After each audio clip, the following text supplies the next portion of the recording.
Et bonjour, bonsoir à toutes et à tous et bienvenue dans ce nouveau format de Galaxy Pop qui est disponible au format audio, donc sur le flux RSS de la constellation du podcast Galaxy Pop et également sur le flux RSS cinéma de Galaxy Pop, mais aussi en version vidéo sur YouTube si vous voulez voir nos trognes parce que nous sommes deux ce soir. Bonsoir le beau parleur, comment vas-tu? Bonsoir, bonsoir. Il est Alors, beau. je remarque juste un détail, la ligne en bas, elle a pas l'air de capter mon son. Je sais pas si c'est normal? Non, oui, ça le fait souvent, ça, ne t'inquiète pas, oui, normalement, si il a bien, capté que c'était, ton headset microphone. Oui, c'est bon, ça le fait, des fois, nous enregistrons avec Zencastr, qui est un logiciel en cours de développement, mais très pratique et le format gratuit de Zencastr, si vous voulez lancer dans le podcast, ça peut être assez cool au démarrage. Le format payant est un peu cher, je trouve, mais il se trouve que si nous enregistrons via Zencastr, c'est parce que j'ai oublié de me désabonner. J'ai fait le premier mois et j'ai enregistré plein de trucs. J'ai oublié de me désabonner.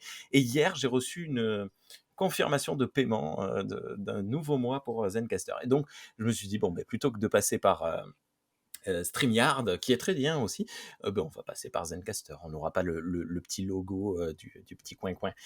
Voilà. Parfait. Euh, Si on m'entend, je vais donc dire que je vais bien pour répondre à la question. Après le placement de produit, évidemment, hein. Non, mais je vais bien, il y a pas de souci. Je suis très content d'être là, surtout que c'est un sujet que tu avais lancé un peu, à l'arrache, un peu en mode: «Allez, on y va», puis j'ai fait: «Bah, pourquoi pas?» Je t'ai dit que j'y Exactement. réfléchirais. Le soir même, tu as déjà reçu la liste, tu vois? C'était Exactement. Alors ce soir, on est là. On va appeler ce format le cinéma asiatique pour les nuls.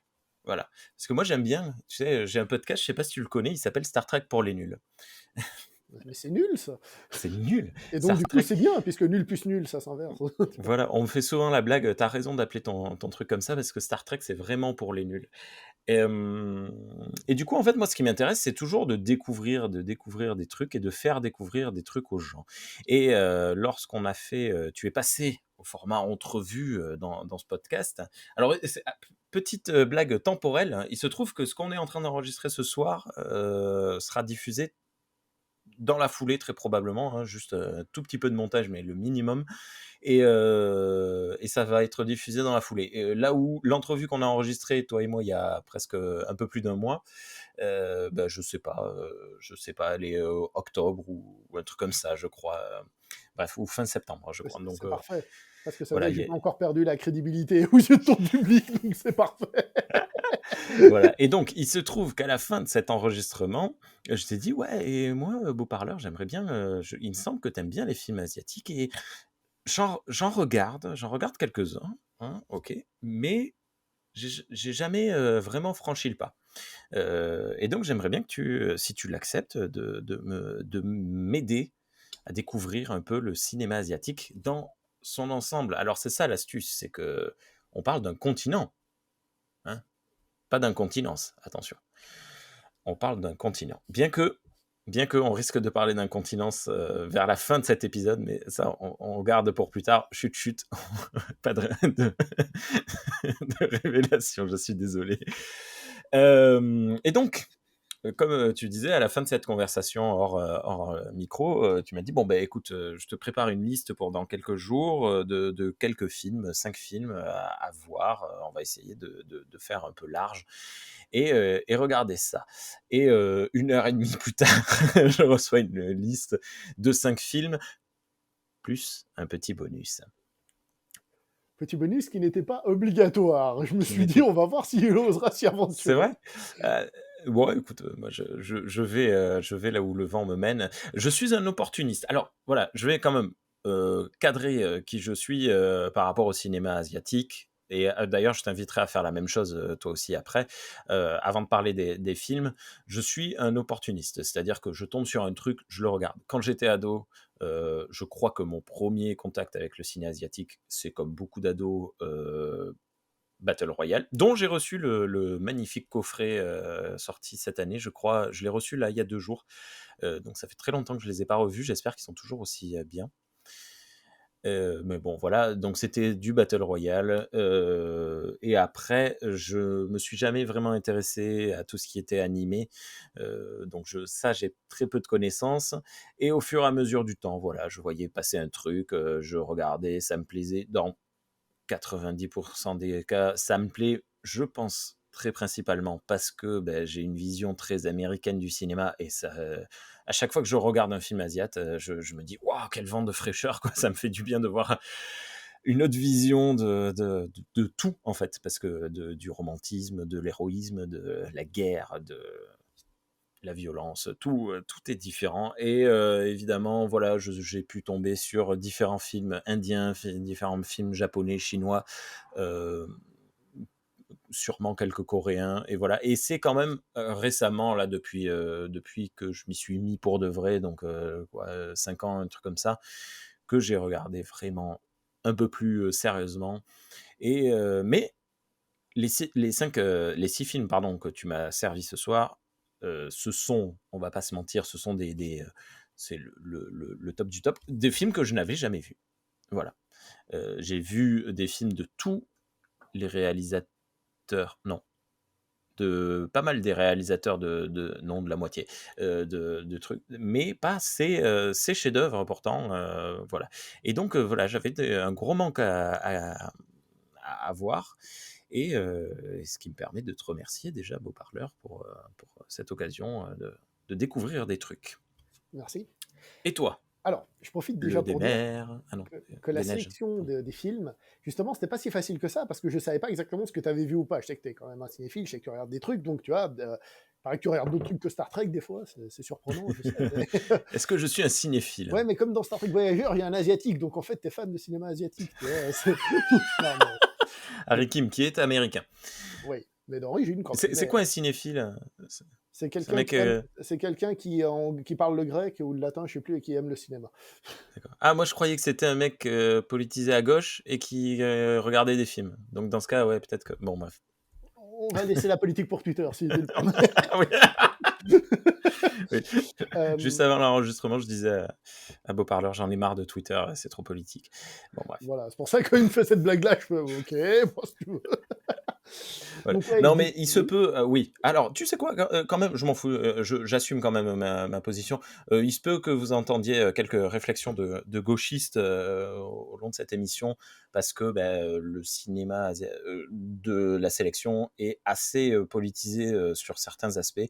Et donc, j'aurai probablement quelques réflexions. Je tiens à faire ce premier warning si ça vous déplaît. Voilà, désolé. je m'occuperai de la partie de droite, parce que moi, c'est connu, je suis un facho de droite, donc il n'y a pas de problème. Oui, ça se voit. C'est ironique, on sait jamais. Mais bon, bref. Alors, non, mais je précise que c'est ironique, on sait jamais. Alors, comme je disais, la sélection des films, je savais pas trop, parce que je sais que tu es un cinéphile, mais je savais pas trop ce que tu avais vu ou pas. Alors bon, je me suis dit, on va taper dans l'essentiel, j'ai envie de dire, tu vois, les films Ouais. qu'il faut avoir vus. Je me suis dit, de toute façon, si tu l'avais vu, tu me l'aurais dit. Et Oui. mon idée, c'était de faire, grosso modo, un film, un pays, mais évidemment, un petit peu plus sur Hong Kong, parce que les gens oublient que le cinéma de Hong Kong, c'est extraordinaire. C'est grandiose. Et c'est très central pour le cinéma asiatique. Par exemple, je rappelle que la Corée, qui est très à la mode actuellement chez beaucoup de cinéphiles, la Corée a commencé à faire des films à partir de 99. Avant, à peu près, avant, c'était la... il y a des vieux films, hein, faites pas dire ce que j'ai pas dit, mais avant, il y avait une dictature. Par Hmm. exemple, ils ne pouvaient pas voir de films japonais. Donc, comment est-ce qu'ils faisaient pour voir des films japonais comme Ring? Ils faisaient un remake coréen. Donc, c'est pour ça que le cinéma coréen, c'est quelque chose de relativement récent. Et en plus, c'est un cinéma qui est très américanisé. Donc, pas oublier de revenir aux sources. Parce qu'en Corée, à l'époque, ils ont bouffé les réalisateurs et tout. Ils sont très fans de cinéma de Hong Kong et compagnie, qui est Ouais. très central pour le cinéma d'Asie. Et le japonais aussi, mais pour d'autres raisons. Bref, qui suis-je, moi? Qui suis-je au niveau cinéma asiatique? Quand j'étais petit, je n'y connaissais rien au cinéma asiatique, franchement. Avec le recul, j'en avais vu un qu'on avait lu au vidéoclub ou des petits trucs comme ça, mais j'avais même pas tilté. C'est pas, je regarde un film asiatique, je regarde un film, quoi. Hein. Et en fait, c'est quand j'ai eu 17 ans que on m'a parlé d'un film. Et j'ai eu la curiosité de le voir. Ce film, c'était la première fois que je regardais un film asiatique, vraiment en me disant, ah, je vais voir un film qui se fait là-bas. Tu vois. Ouais. C'était un film de Kung Fu, c'était Fist of Legend avec Jet Li. Je Hmm. surkiffe ce film, remake de La Fureur de Vaincre. j'achète le DVD. Et en plus, j'ai une super anecdote. J'achète le DVD. Et c'était une époque où j'avais envie de revoir des films de baston. Moi, étant jeune, j'étais fan de Van Damme et compagnie. Ouais. D'ailleurs, j'ai fait du karaté pendant 20 ans, tu vois, c'est pas pour rien, tu vois. Et ce jour-là, j'ai pris Fist of Legend et j'ai aussi pris Roméo doit mourir. On m'en avait dit beaucoup de bien de Roméo doit mourir. Et ce jour-là, ce soir-là, je me suis dit, je vais me mater. D'abord Roméo doit mourir et ensuite l'autre. Je mets Roméo doit mourir et je crois que j'ai compris le titre du film en le regardant parce que j'avais la même sensation que le titre du film. Donc je connaissais pas encore le cinéma asiatique, mais j'ai trouvé ça d'un nul, mais d'un nul. J'ai trouvé ça pitoyable. On essayait de Mais faire, hey, t'as vu, je fais des arts martiaux, c'est cool. Enfin bref, nul. Du coup, j'étais pas très motivé pour mettre la deuxième galette dans le lecteur. Et quand j'ai mis la deuxième galette, et ben là, ça a été un coup de pied retourné dans la gueule, mais pleine puissance. Je me suis pris un chaos. J'ai vu un film dans lequel les arts martiaux étaient traités de manière sérieuse, des combats extraordinaires, du respect. Alors, en plus, Fist of Legend, il a un côté décor qui font très décor, musique qui fait très. Les gens disaient que ça fait un peu Tintin. Et je suis d'accord avec ça. Mais en même temps, j'étais en mode, je regarde un film d'ailleurs, donc je suis en mode tolérance. Mais je me suis pris une claque côté baston, côté histoire, j'ai adoré. Et je me suis regardé après un autre film, c'était Taishi Master, toujours avec Jet Li. Puis après, j'ai regardé un autre, et un jour, on m'a dit, le hey, même soir? non, pas le même soir, ça m'a pris plusieurs mois d'ailleurs. Et ensuite, j'ai commencé à traîner sur sur des sites de fans de cinéma asiatique, dont des forums.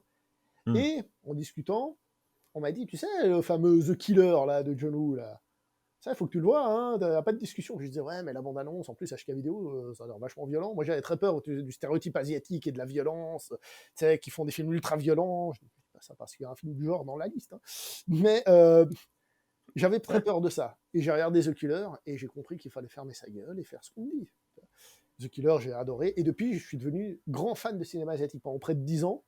Donc, en Ouais. gros, de mes 17 à mes 27 ans, je regardais pratiquement que des films asiatiques. Tout ce qui sortait en France, je regardais. Et donc, c'est comme ça que j'ai découvert le cinéma de Hong Kong. Ensuite, je suis allé vers le cinéma japonais.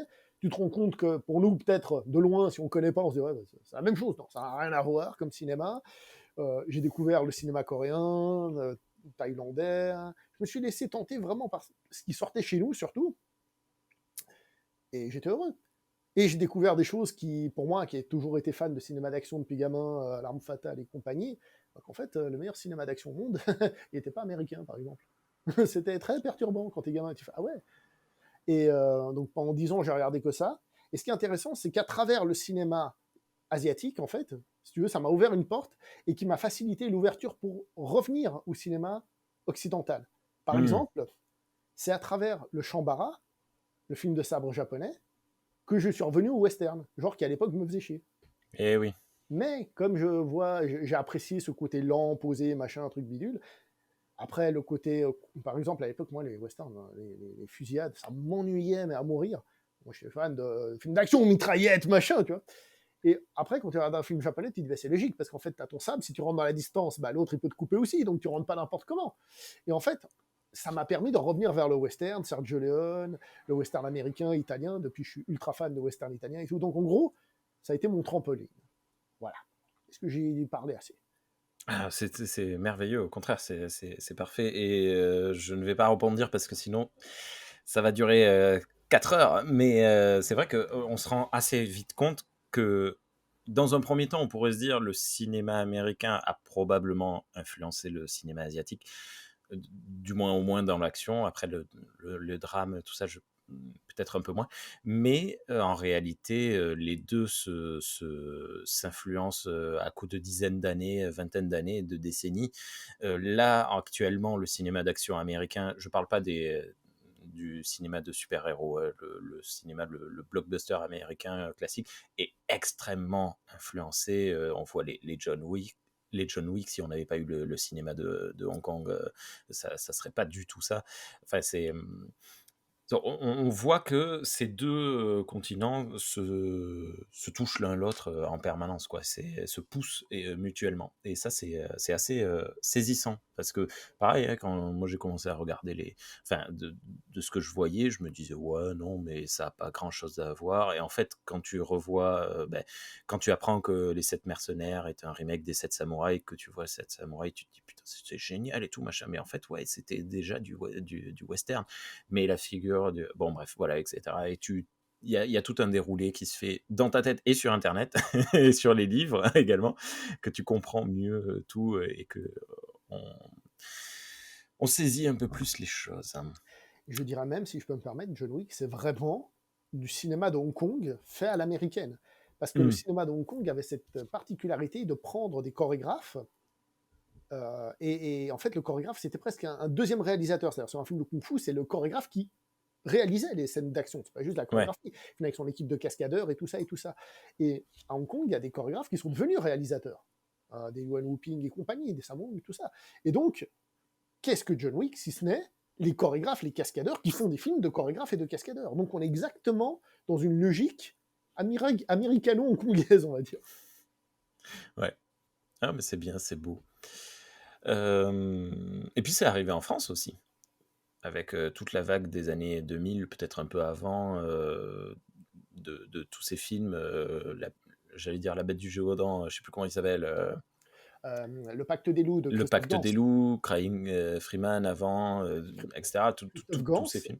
qui dirigeait la collection HK Vidéo, enfin il la dirigeait pas, mais en tout cas il la chapeautait, ainsi que le Mmh, magazine. Donc Christophe Gans, ça fait beaucoup pour le cinéma asiatique en France, hein, clairement. voilà et donc voilà, il a même influencé, notre ciné, local, hein.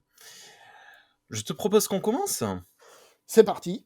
Voilà, ben je vais pas révéler la liste, hein. Je vais, enfin, la révéler si, mais au fur et à mesure. On va pas dire la liste exactement, mais on va commencer avec un film de 1989 pardon, pas 99, 89, qui s'appelle The Killer, réalisé par John Woo. Déjà avant ça, de John Woo, avant de voir The Killer alors de toute façon, The Killer, c'est le film qui a peut-être le plus de réputation. Ça fait partie. Enfin, Il y en a ouais. deux qui se tirent la bourre. Enfin, ça dépend. À l'époque, sur les forums de fans de cinéma asiatique, les gens parlaient surtout d'une balle dans la tête, qui est incroyable, j'adore, hein. La plupart des gens préfèrent Hardboiled, donc à toute épreuve. Moi, je préfère The Killer parce qu'il rajoute de l'émotion à l'action. C'est pas juste, ah, c'est de l'action, c'est de l'action avec de l'émotion. Et d'ailleurs, je trouve que Hardboiled fonctionne mieux quand tu connais les personnages de John Woo dans les autres films, parce que tu comprends mieux ce qu'il fait sans forcément passer 3 heures. D'accord. Eh beh, je ne l'ai pas vu non plus, Hard Boil, ce sera le L'extérieur. une occasion d'en reparler un jour. De John Woo, pour le coup, John Woo, j'avais déjà vu, des films de sa part, notamment le diptyque, Les Trois Royaumes, en version longue, directe, c'est un des premiers Blu-ray que j'ai acheté, j'étais au lycée et un jour je vais dans le centre culturel de Leclerc de Pau, hein. Big up, les Palois et les Paloises et je sais pas, je tombe, il y avait ça. J'allais, à chaque fois en fait pour aller au rayon, livres, SF, il fallait passer par le rayon CD et le rayon, film, DVD et Blu-ray. Mon père venait d'acheter un Blu-ray, un lecteur Blu-ray et alors je c'est pas le premier, je sais plus, quel était bon bref. Mais il y avait, ça, il y avait, Les Trois Royaumes et moi qui aimais bien, jouer à Dynasty Warriors, je me suis dit: «Waouh! Oh! Oh eh! Une adaptation!» Et je les ai pris et quelle claque j'avais pris déjà à l'époque, j'avais adoré et enfin bon voilà, c'était, truc et John Woo, voilà évidemment, Mission Impossible 2 et évidemment, le Chasse à l'homme qui est un bonheur à voir. Donc j'avais quand même quelques gimmicks de John Woo en tête, je savais les ralentis, les colombes, tout ça et je me doutais, je savais, peut-être que, je le savais, via sa réputation plus que ce que j'avais vu peut-être, mais je savais qu'il y avait quand même une certaine émotion qui allait se dessiner dans ce film de bagarre. Enfin de bagarre, non, c'est pas un film de bagarre, c'est un film de tuerie. Je sais pas comment on dit, un film d'action. Voilà. Le terme qu'on utilise généralement, on qualifie ça de Heroic Bloodshed. C'est un terme qui a été inventé par un journaliste, je crois anglais ou américain, pour qualifier ce genre de film, donc le bain de sang héroïque. Et en fait, c'est John Woo qui l'a inventé, hein, on va dire, avec le syndicat du crime. C'est le principe des valeurs traditionnelles du Wuxiapian, donc du film de chevalerie, actualisé à l'heure des flingues. Et c'est pour ça D'accord. que tu as ce côté, t'es mon frère d'armes, on se comprend, t'es des pratiquants d'arts martiaux, tout ça. Et le sacrifice ultime, très influencé par celui qui a été son mentor, à savoir Chong-Chi. John Woo a été assistant réalisateur de Chong-Chi sur des films comme Les Frères de Sang, par exemple, duquel Une balle dans la tête est un quasi-remake, mais qui le situe pendant la guerre du Vietnam. Donc, et il reprend toutes ces choses-là, et Chong-Chi, ce qu'il avait fait, c'est il avait beaucoup virilisé le genre. Je sais que ça choque ceux qui ne connaissent rien au cinéma d'Asie, mais en fait, le film de sabre chinois, à la base, était très féminin. Même les rôles D'accord. masculins étaient parfois interprétés par des femmes et tout. Et en fait, lui, il a virilisé le genre en mettant des hommes. Et une de ses caractéristiques, c'est que les gens mouraient souvent en ralenti, avec du sang partout, entourés de plein d'ennemis et tout ça. Donc en fait, John Woo a repris cet aspect-là, et c'est pour ça qu'on appelle ça le Heroic Bloodshed ou simplement le Heroes Movie. D'accord. Voilà. Ok. Je lis en 3 minutes enfin en 3 minutes, Oui, en non, 30 secondes, le synopsis tiré de Wikipédia. Je me suis pas pris la tête. Jeff, hein, joué par la superstar Chow Yun-fat, est un tueur à gages. Lors d'un contrat, il rend accidentellement aveugle une chanteuse de bar, Jenny, jouée par Sally Ye. Je présente mes excuses d'avance pour les prononciations. Hanté par le remords, il décide d'aider Jenny et tombe progressivement amoureux d'elle. Alors qu'il décide d'accepter un dernier contrat dont l'argent devra servir à opérer Jenny, il se fait repérer par l'inspecteur Lee, joué par Danny Lee, et les commanditaires de Jeff décident alors de se retourner contre lui et tentent de l'assassiner. Coincé entre l'inspecteur Lee, flic acharné, prêt à tout pour l'arrêter, et son ancien boss, Jeff n'a pas d'autre choix que de reprendre les armes. Alors que les amitiés sont trahies, aucun personnage n'apparaît ni tout blanc ni tout noir. Voilà, petite merveille, mais petit... alors, The Killer, c'est hongkongais. Ouais. Ok, voilà. Je peux Petite merveille. te dire un petit Oui. truc juste avant. En fait, dans la liste des films que j'ai essayé de faire, j'ai eu l'impression, peut-être que je me trompe, d'avoir à peu près réussi à te cerner. C'est vrai qu'à me dire tu dis des conneries, tu vois. Je me suis dit que tu étais quelqu'un qui, d'après ce qu'on avait discuté, était très émotionnel, que l'émotion, Ouais, le oui, drame, oui. tout ça, ça a l'air de te toucher. C'est pour ça que je me suis dit, je vais essayer d'aller un peu dans des trucs un peu émotionnels. Voilà. Ça a marché, hein. Voilà, je ne dirai pas le nombre de litres de larmes que j'ai perdu au fil des visionnages. The Killer, je pense que si j'avais vu ce film à l'âge où j'aurais dû le voir, 15-17 ans, ça aurait été peut-être mon film favori pendant de nombreuses années. J'ai beaucoup, beaucoup, beaucoup apprécié, mais je pense que je le découvre un peu tard. Et comme je disais, le fait d'avoir vu beaucoup, enfin pas beaucoup, mais d'autres films de John Woo, notamment sur sa période américaine, fait que j'avais un petit recul sur le film. Mais je salue énormément voilà, toute cette beauté. C'est du romantisme, hein, de toute façon, ça me rappelle la vague romantique de la musique classique, c'est-à-dire, euh, voilà, il y a du sacrifice à gogo, il y a je dois me battre jusqu'à la fin, et les amitiés, comme tu disais, les frères d'armes, le respect mutuel qu'ont toutes les personnes les uns envers les autres, et euh, un truc, je ne sais pas comment expliquer, mais voilà, tu arrives à apprécier tous les personnages qui ont tous ce truc, parce que là, on a cité les trois personnages principaux qui sont enfin, ce sont des chevaliers, hein, même la fille, la femme, elle a quand même un truc, une prestance, une vision, haha, parce qu'il se trouve qu'elle est aveugle, hein, dans le film, à moitié, etc. etc. Le flic, comme on disait, une personne n'est ni tout blanc ni tout noir, donc oui, c'est ça qu'on appelle un hardboil, hein. C'est ça, c'est un flic qui veut arriver à tout prix à son but. Alors, un hardball, je crois que c'est ce qu'on appelle hardball, c'est le film de détective un peu sombre comme ça, mais je pourrais pas dire Hmm. exactement ce qu'on appelle un hardball. Ok, bon, c'est pas ça.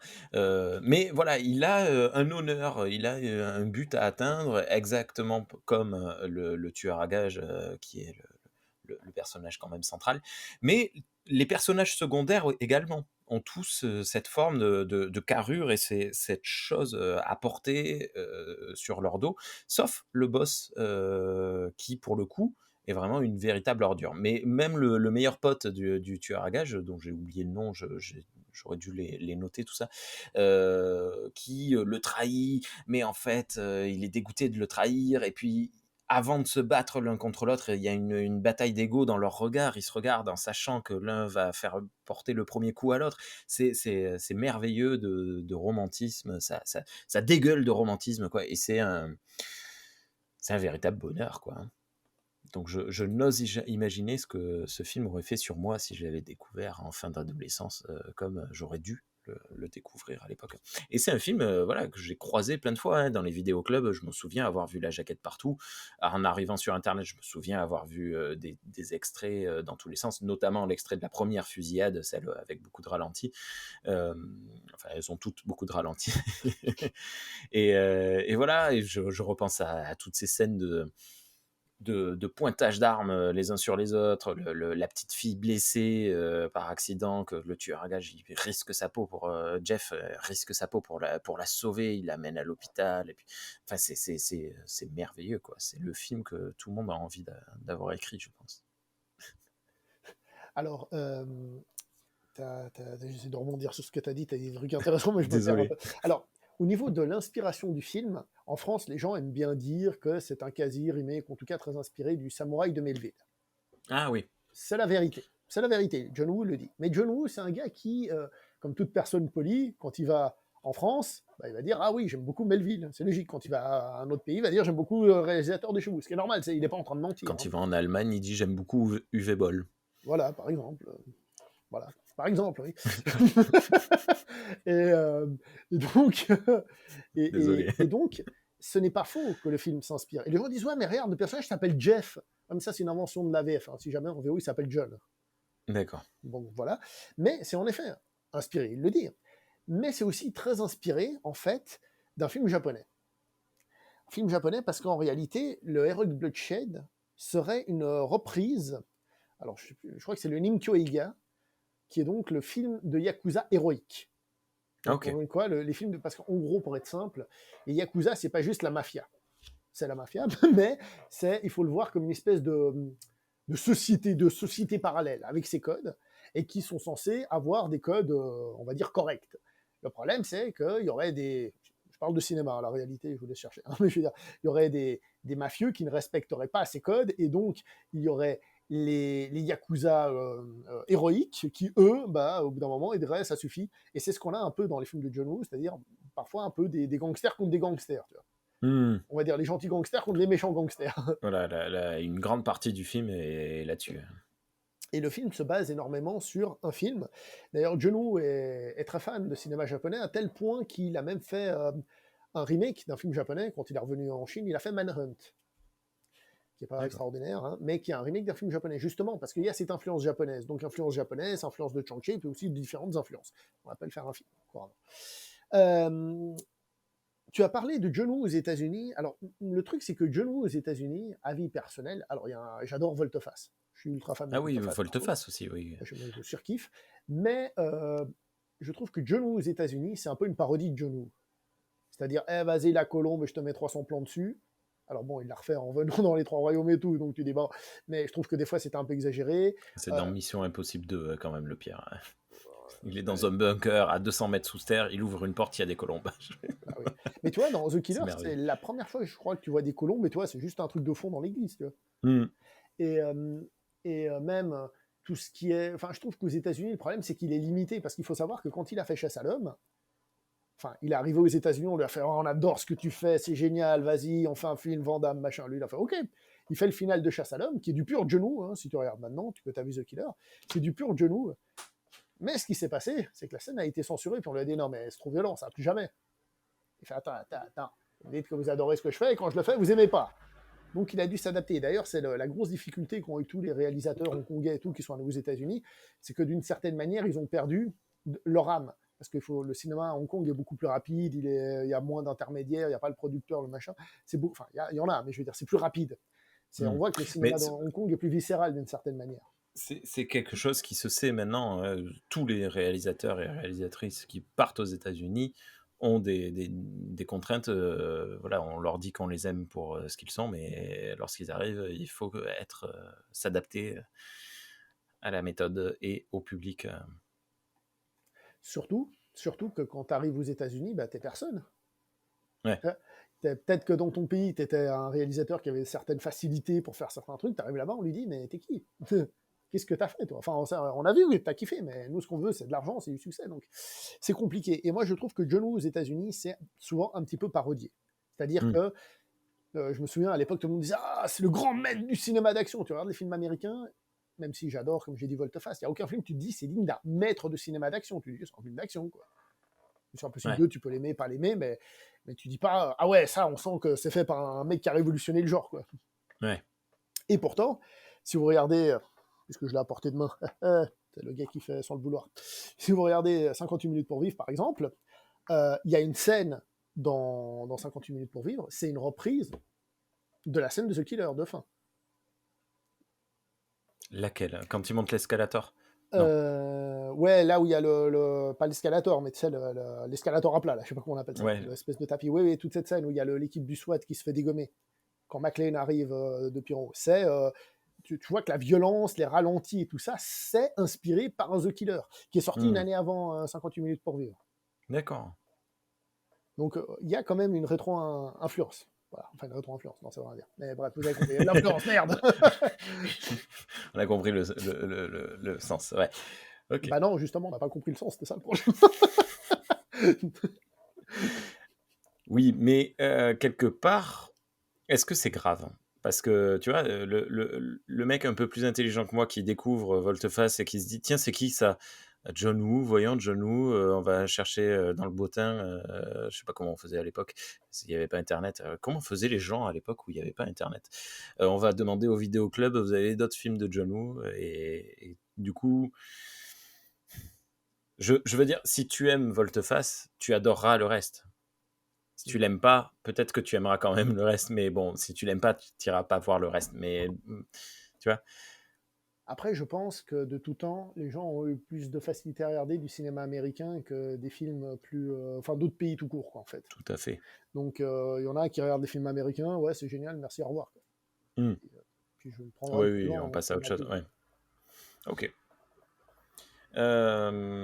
OK, ben voilà, donc comme je disais, moi, un pur bonheur, de regarder, ce film enfin, à mon âge.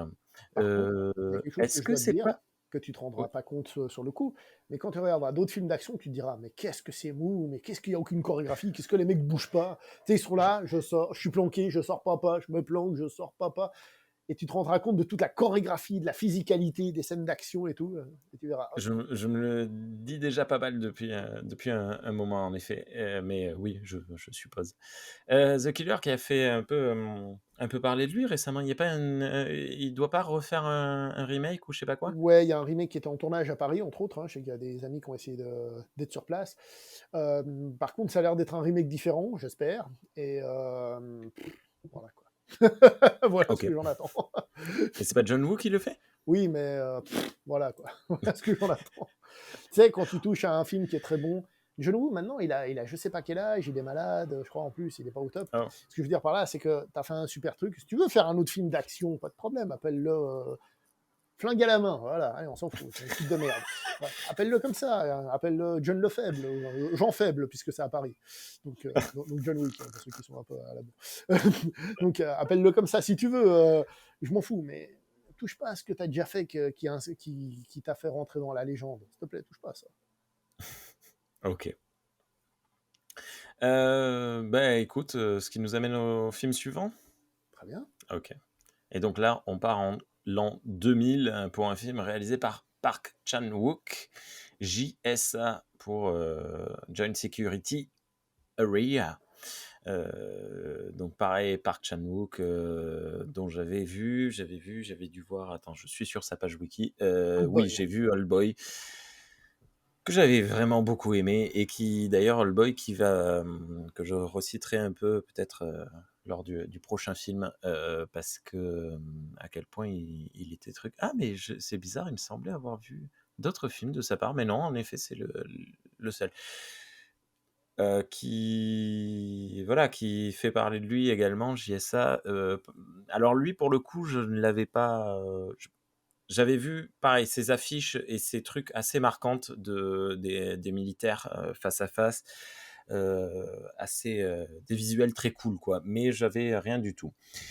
Juste pour la petite truc, il se trouve que j'ai vu le film sur la moitié ou les trois quarts en version française. C'est une petite précision, désolé. Voilà, il se trouve que parfois, je n'ai pas le choix, je ne suis pas tout seul à regarder des films. Pareil, petit résumé de Wikipédia, enfin synopsis. Dans un poste de garde situé du côté nord de la zone commune de sécurité, Joint Security Area en anglais, séparant les deux Corées à Panmunjeom, deux soldats de l'armée nord-coréenne, te moque pas, deux soldats de l'armée nord-coréenne sont tués par un soldat du Sud, le sergent Lee So-hyok, joué par Lee Byung-hun. Le Nord parle de tentative d'invasion, tandis que le soldat affirme avoir été victime d'un enlèvement. Cette affaire trouble donne lieu à un incident diplomatique majeur.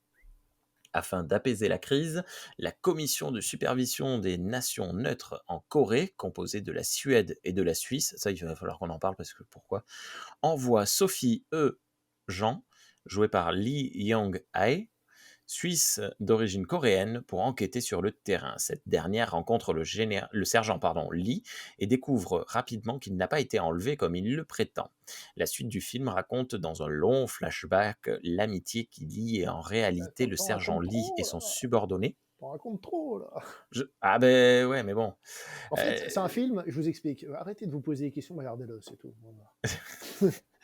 Laisse-moi finir quand même. Allez. Le caporal Ouais, ouais. Nam, joué par Kim Tao-woo, a deux soldats du Nord, le sergent Oh, joué par la superstar Song Kang-ho, et le soldat Jeong, joué par Shin Ya-kyung, ainsi que les circonstances qui conduisent à la fusillade.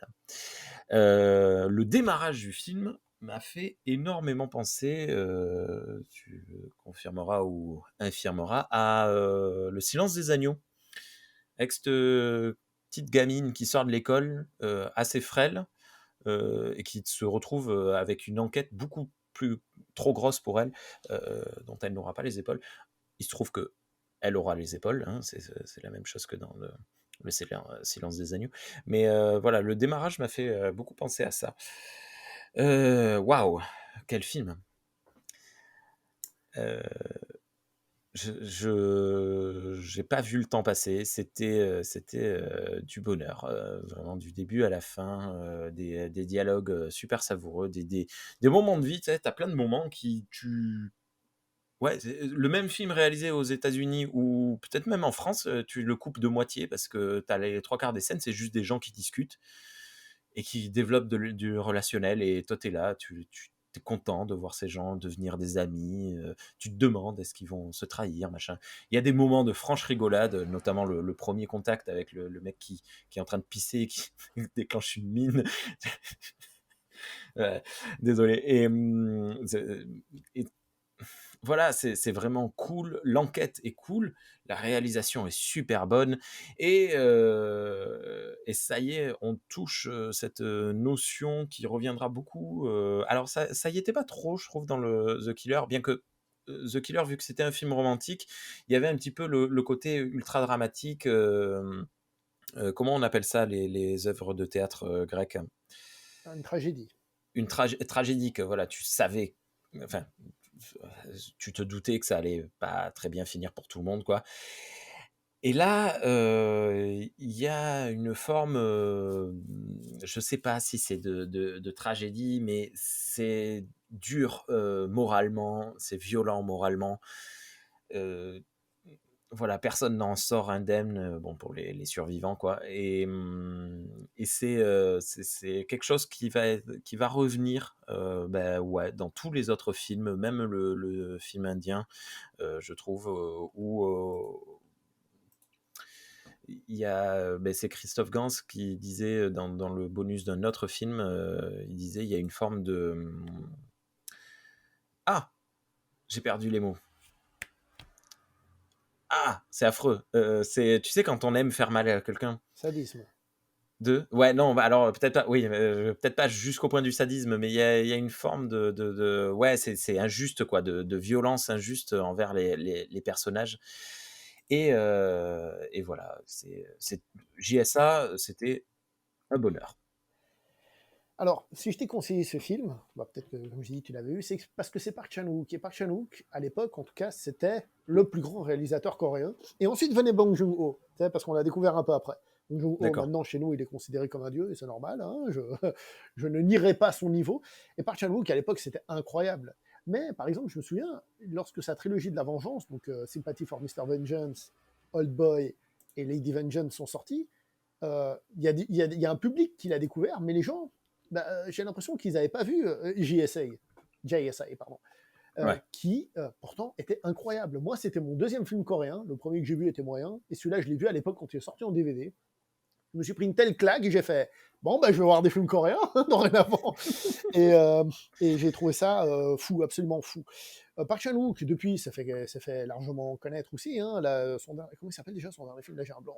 C'est et excusez-moi, juste, Oui, je suis sur le site du synonyme.com, j'ai tapé sadique et le mot que je cherchais, c'était cruel.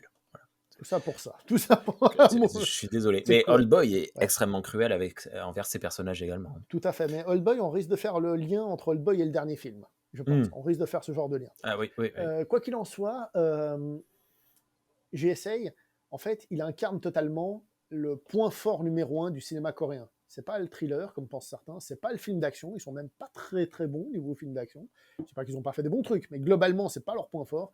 Le point fort historique de tout ce que vous voulez du cinéma coréen, c'est le drame. Mmh. C'est le drame. Quand il y a du drame, ces mecs, ils sont incroyablissimes. Et ce film, ce qui est très très fort aussi, c'est que c'est un film coréen. C'est-à-dire tu peux pas le faire dans un autre pays. Enfin, Mmh. peut-être un ou deux, mais je veux dire, globalement, c'est une thématique ultra coréenne. Tu peux pas faire Surtout qu'il est un remake américain. Tu vois. Oui, tu ouais, voulais dire. ouais, beh, voilà, il est pertinent encore aujourd'hui, 20 ans plus tard, quoi. Plus de 20 ans plus tard. Oui, à la limite, bah, tu peux le faire avec, en parlant historiquement de Berlin Est et Ouest, enfin voilà. Alors, j'ai pas vu le film, mais je pense qu'un des films peut-être qui pourrait ressembler, ce serait peut-être Joyeux Noël, tu sais, le film français là, où Ah pendant ouais, la guerre alors je mondiale. l'ai vu, oui, oui. Je verrais peut-être un petit lien entre ces deux films, tu vois. Mmh. Mais je l'ai pas vu, donc je peux pas en parler. Non, ouais, Mais c'est un pur drame, très coréen. Et tu sens la souffrance de la Corée dans ce film. Tu vois, ce ouais. côté que tu sens que ça leur fait mal. C'est pas sadique, c'est cruel. Ah, ah, quel humour. Non, mais tu sens que ça leur fait mal. Et j'aime bien que ce soit pas justement un thriller et tout, c'est que c'est coréen, dans l'âme, dans tout ce qu'ils ont. Ouais. Et je me souviens aussi que j'ai eu la chance de voir ce film peu après avoir vu le James Bond qui s'appelle Meurt un autre jour, qui traite les relations de Corée du Nord, Corée du Sud, Ah avec oui, le cul, mais vraiment en mode balèque. Et quand tu vois ce film, tu fais ah ouais, c'est quand même un autre niveau, quoi. c'était quelque chose, mais un autre jour, C'est un autre niveau. Au ouais. niveau de la gestion de ça, c'est quand même un autre niveau. Ouais, et cette scène, cette résolution finale, la confrontation des deux,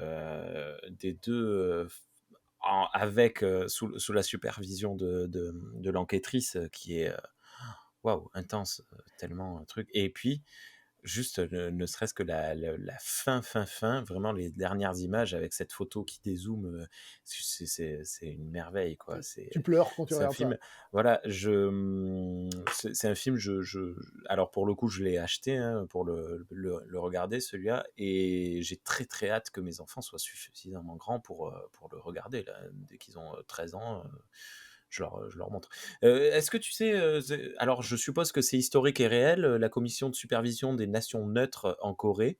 Pourquoi c'est composé de la Suède et de la Suisse? Alors, je suis pas un expert, déjà parce que la Suisse et la Suède sont des pays neutres, c'est pour ça. Alors, je suis pas un expert, mais j'avais Ah ben entendu oui. dire que la personne qui était en charge de cette zone démilitarisée, d'ailleurs, en tant que fan de Star Trek, t'as dû kiffer. Hein.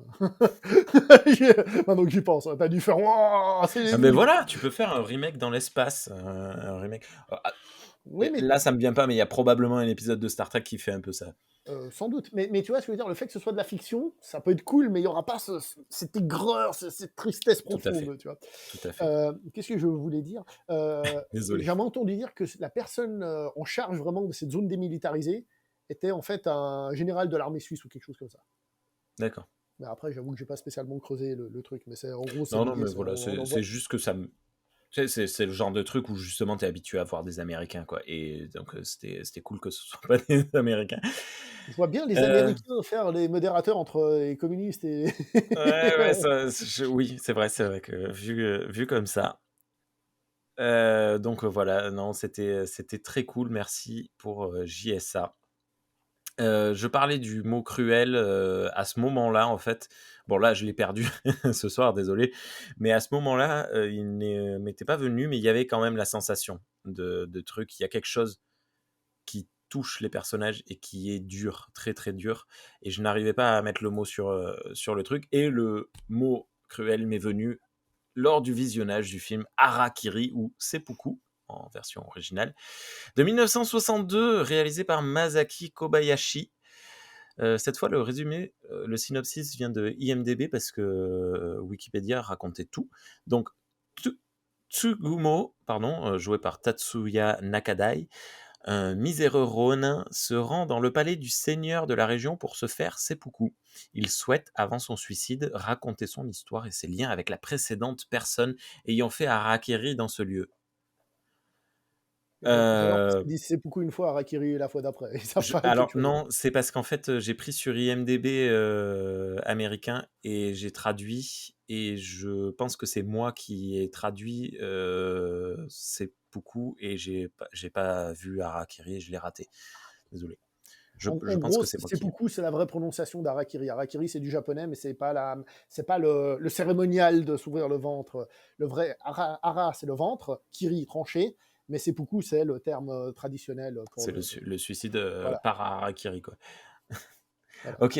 Alors pour le coup, je vais évoquer, Kurosawa évidemment parce que c'est, dont j'ai vu c'est peut-être le réalisateur asiatique dont j'ai vu le plus de films parce que j'ai vu, la Rashomon, ah! Ça y est, Les bien évidemment je samouraïs, perds oui, tout. le garde du corps. Oui, Le Garde du Corps, merci, voilà, Les 7 samouraïs, Le Château de l'Araignée, bref, tous parce que, comme j'étais très influençable, adolescent, quand j'ai vu, les bonus de Star Wars, et ça disait: «Ouais, ils ont adoré, machin truc» La et donc forteresse j'ai cachée regardé tout ça. pour Star Wars. Comment? La forteresse cachée pour Star Wars. La forteresse cachée, ouais, la forteresse cachée aussi qui est super cool et donc moi je me suis dit: «Cool, du Shambhala, je vais trop kiffer» et j'ai kiffé, c'était génial. Mais en effet, là, le mot, qui vient très, très, très rapidement, c'est la cruauté dont font preuve les personnages et je pense le réalisateur aussi envers ces personnages. Mais est-ce que tu Waouh! connais le fond du film? Je pense que Christophe Gans l'explique, mais est-ce que tu sais quel était le message que voulait faire passer le réalisateur? Non. Que s'ouvrir le ventre, c'est pas bien. Non, non, c'est pas non, c'est pas ce qu'il voulait faire passer. Prenez du En Smectap. fait, Kobayashi, c'est un gars qui a fait la guerre mondiale et quand il est revenu de la guerre mondiale, il était pas très satisfait de tous cet embobinement en mode: «Eh, il faut y aller pour la patrie». En fait, beaucoup de films post-guerre mondiale critiquent beaucoup tout ce qui est, la hiérarchie traditionnelle. Mmh. Le code du samouraï, allez, il faut se battre pour ton maître, il faut donner ta vie pour ton maître, blablabla. Et en fait, Kobayashi, dans ce film, il défonce les codes du Bushido en disant tout ça, c'est de la merde. Donc en fait, c'est un film qui fait référence à la guerre mondiale. D'accord. OK, OK, OK et oui, d'ailleurs, là-dessus, c'est bien que tu aies parlé du Bushido parce que justement, c'est un peu un film un peu révolutionnaire, hein, où les personnages vont à la contre de ces fameux codes.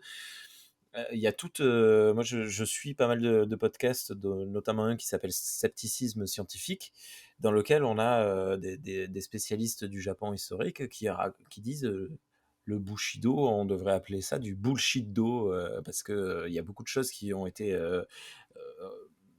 rapporté qui n'était pas exactement vrai, machin. Et j'étais content de voir. Alors, moi, je ne prendrai pas de parti parce que je n'ai aucune connaissance historique ou quoi que ce soit, mais j'étais content de voir un film japonais, réalisé par des Japonais avec des Japonais et Japonaises, et qui disaient ouais, non, on va se calmer quand même avec tous ces histoires de code et de morale et de machin truc, et on va faire autre chose.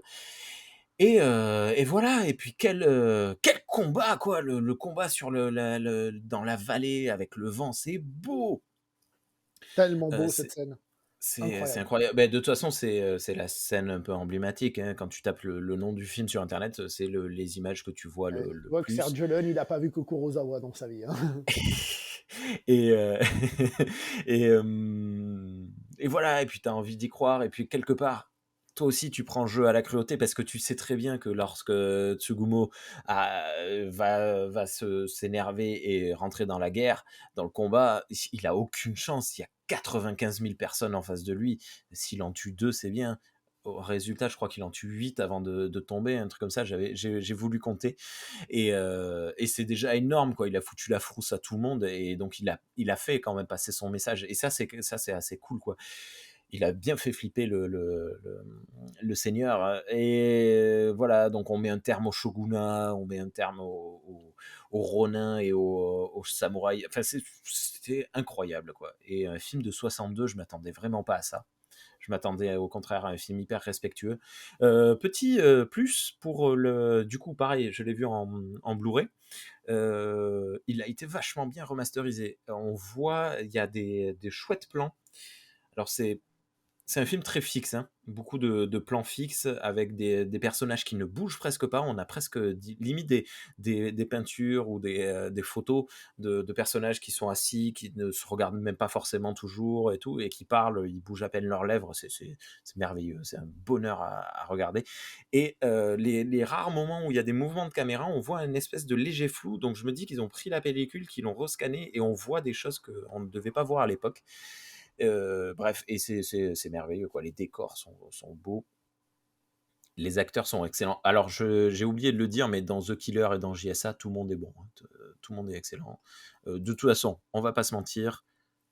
Ouais, là, les 6 films, bon, ce sont des réussites, mais en plus, tous les acteurs et actrices sont très, très, très, très, très bons. J'ai pas de bémol sur l'ensemble de la sélection. Harakiri, t'as kiffé toi aussi, je suppose. Pourquoi ce Un tout film? petit peu, un tout petit peu. Alors, tu as dit plusieurs choses intéressantes. Alors d'abord, juste un petit mot sur les acteurs des autres films. Chow Yun-fat, qui est pourtant un mec qui fait le con dans plein de films, il a tellement la classe dans The Killer. Ouais. C'est un acteur qui est incroyable. Song Kang-ho, par exemple, dans JSA, c'est devenu un de mes acteurs préférés au monde, bien avant Parasite, hein, je tiens à vous préciser. Et c'est un Ah, acteur... moi c'est dans Dernier Train pour Busan, hein, c'est là que je l'ai découvert, et à chaque fois que je l'ai revu. Je me rappelle plus, il est dans ce film. Le dernier train pour Busan, Ouais, t'as c'est raison. le mec qui a son épouse enceinte. Je me rappelle même plus. Ouais, C'est pas le film qui m'a le plus marqué. Mais quoi désolé. qu'il en soit, il est incroyable et il est capable de te faire rire, de te faire flipper. Enfin, encore un acteur incroyable, C'est vraiment. génial. Oui, là c'est. Et Tatsuya Nakadai, c'est sans doute un de mes acteurs préférés au monde. C'est sans doute un de mes acteurs préférés au monde. Il a une gueule, une intensité, et en plus, c'est un caméléon d'un film à l'autre. Je le trouve D'accord. incroyablissime, cet acteur. Je le surkiffe à ne plus savoir qu'en faire. Si j'étais gay, je vous dis pas ce que je ferais dans mon lit en pensant à ce gars-là. Bref, voilà, maintenant on est bloqué. Donc, je disais Non, moi donc ça me va. plusieurs choses. D'abord, Takeshi Miike a fait un remake de ce film. Là, on parle bien de l'original. Ouais, Le film de Takeshi Miike est très bien, parce qu'il a un sacré modèle, et Miike, il a repris des trucs corrects. Miike a fait un truc très intéressant, c'est qu'il a changé un peu le point de vue du film, pour ne plus en faire un film qui critiquait la guerre mondiale, parce que de nos jours, c'est peut-être moins d'actualité, mais pour faire un truc justement sur les problèmes sociaux et économiques. d'accord, Justement, la lutte des classes et tout ça. Donc, son changement de point de vue est vachement intéressant. Par d'accord. contre, j'étais très déçu dans le remake, parce que le fameux duel qu'on a dit entre Tatsuya Nakada et Tetsuro Tamba, eh ben, il est tellement expédié dans le remake, j'ai fait quoi, c'est pas possible.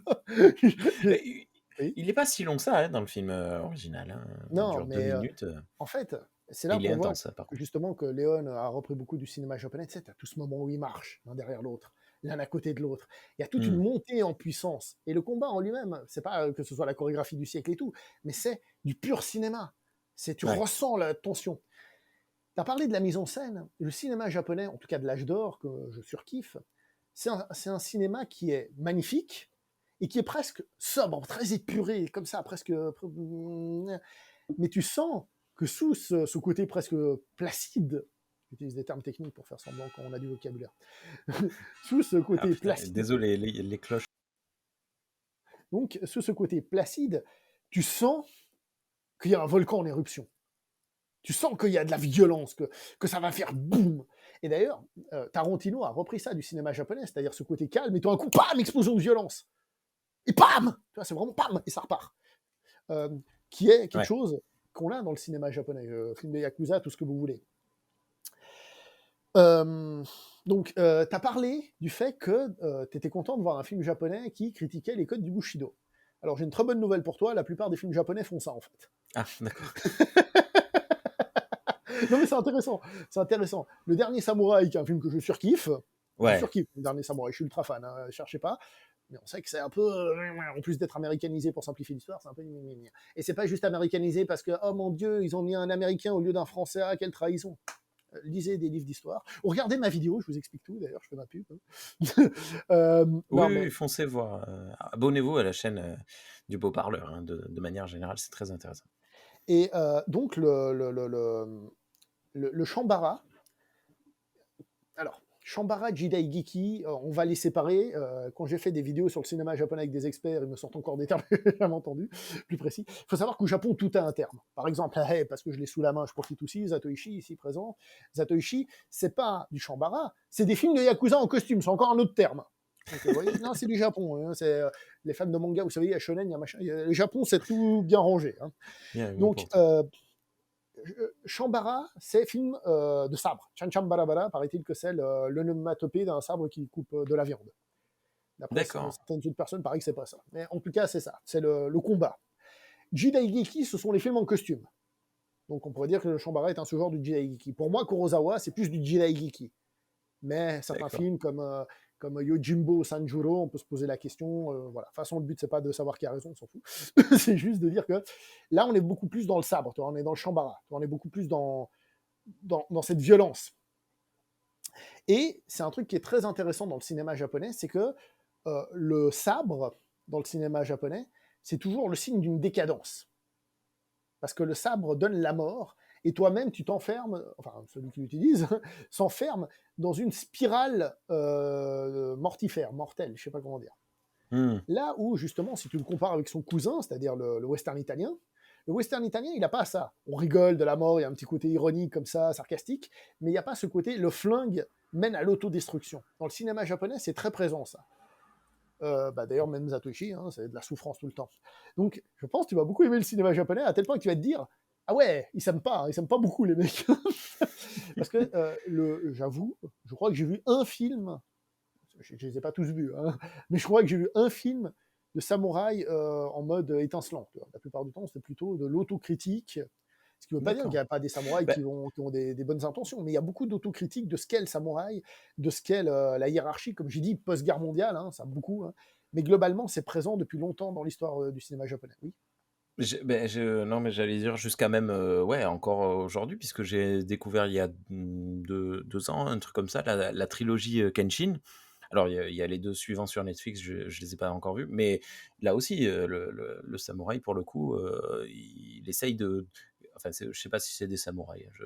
Voilà, Kenshin, il essaye de combattre qui il était dans le passé, et toutes les personnes qu'il rencontre sont de vils salopards, euh, voilà, qui vit par le sabre périra dans le sang. Je sais pas. Et ça, c'est la définition du Shambara, d'ailleurs.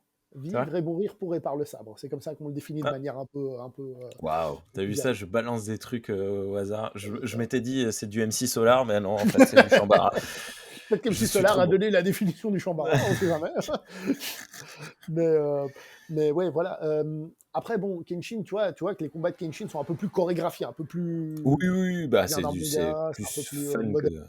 Là où le Shambara traditionnel, c'est ce que j'aime, c'est qu'il y a ce côté, justement, pour ceux qui ont l'image du western, face à face. Bam, on se tue, et puis peut-être, on reprend la distance. Mais rentrer dans la distance de coupe, c'est je peux me Ouais, couper, mais je peux me couper. Et si tu me touches un peu, c'est pas juste, c'est pas grave, non, j'ai une blessure qui peut s'infecter, et tu m'as coupé un bras, c'est la mort. ouais. Et ça, c'est génial. Donc le cinéma japonais, je trouve qu'il a ce côté-là, qu'il est très autocritique, là où justement certains films passent leur temps à se caresser dans le sens du poil en mode ah, qu'est-ce qu'on est beau, etc. etc. Et c'est un truc qui me fait vraiment aimer le cinéma japonais, cette autocritique post-guerre mondiale, même un Godzilla par exemple, c'est une critique post-guerre mondiale, tu vois. Ouais. Mais en règle générale. Et c'est ce que j'ai envie de dire, c'est d'un certain côté, alors que les Japonais sont très patriotes, faut pas croire, mais le cinéma japonais après c'est un côté humble à ce niveau-là, tu vois, que j'adore. Ok. Je profite aussi, puisque tu en as parlé, le bonus sur le Blu-ray de Christophe Gans, c'est incroyable pour cerner le film, la situation historique et tout. De toute façon, Christophe Gans, quand il parle, c'est incroyable. Donc voilà. Oui. Ben voilà, non, et puis j'étais content parce que du coup, il a confirmé ce que je ressentais et je suis assez fier de moi. Harakiri Seppuku, c'était super cool. Je voulais juste dire aussi que dans la liste, dans les premiers que je t'ai envoyés, je me suis dit, c'est peut-être celui qui est le moins fait pour toi. Je me suis dit, C'est c'est vrai. celui qui est peut-être un peu moins dramatique, un peu moins arty d'une certaine manière. Putain, il est hyper dramatique pourtant. Non, mais dramatique dans le sens, comment dire, dramatique dans le sens noble du terme, tu vois, le bon drame. Là, c'est du drame un peu en mode, vous allez tous mourir, bande de cons. Ah non, mais oui, oui, non, mais Et moi, puis, ça m'a... il a une grande morale, le film, quand même, c'est si vous devez vous faire seppuku, évitez de le faire avec un sabre en bois, s'il vous plaît. Ouais, en bambou, c'est une horreur. Ah, mais Et la quelle scène horreur, était cette scène. incroyable. Moi, j'ai vu ça, j'ai fait, waouh, qu'est-ce que je regarde. Ah ouais, c'était horrible. Horrible. Ah, Je profite. Kobayashi, le réalisateur du film, regardez ses autres films. Regardez La Condition de l'homme, dont la première, il est en 3 parties le film. La première partie, je vais juste m'arrêter sur les 2 premières.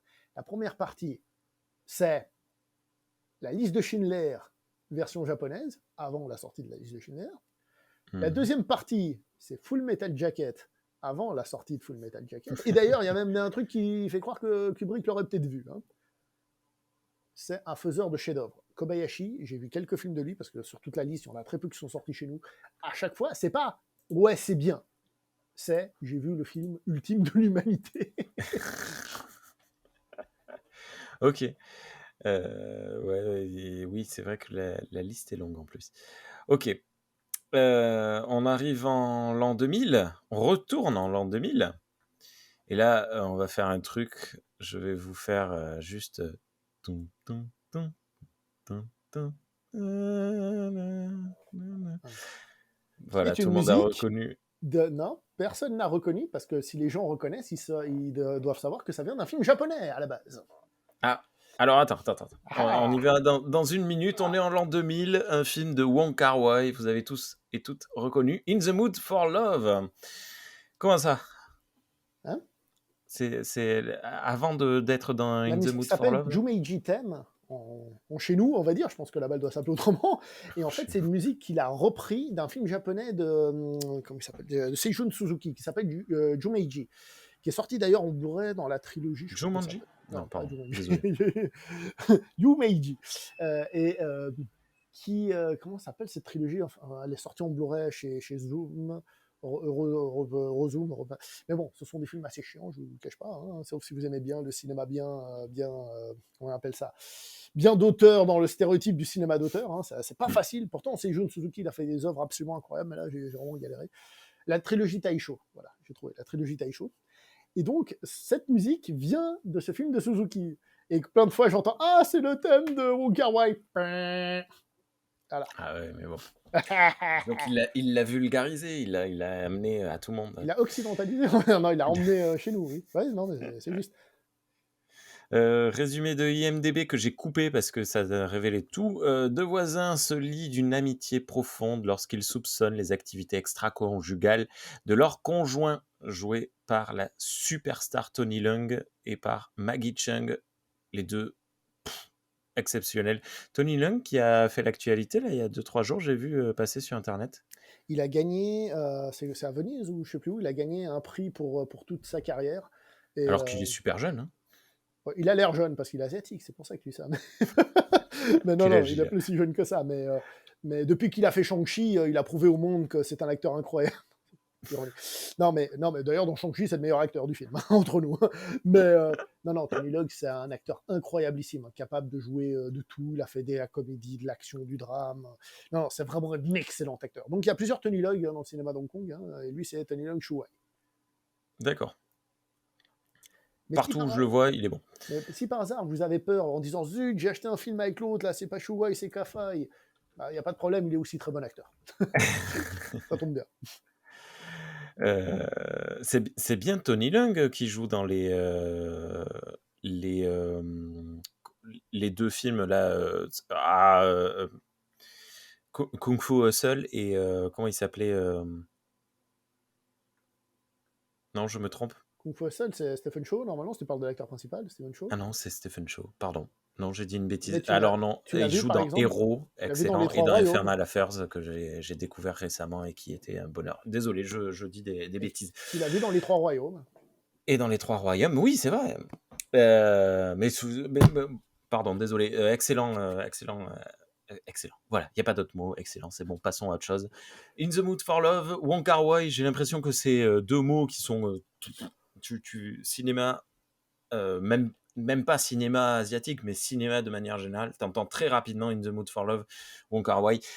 À savoir, moi, j'ai découvert via cette musique, hein, je suis désolé, donc le Yumeji's Theme, parce que je sais plus quoi, au fil des recommandations YouTube, je me mettais de la musique en fond et il existe une vidéo de 1 heure qui le met en boucle, que j'écoutais de temps en temps, que j'écoute encore de temps en temps très rarement, mais à une époque je l'écoutais beaucoup.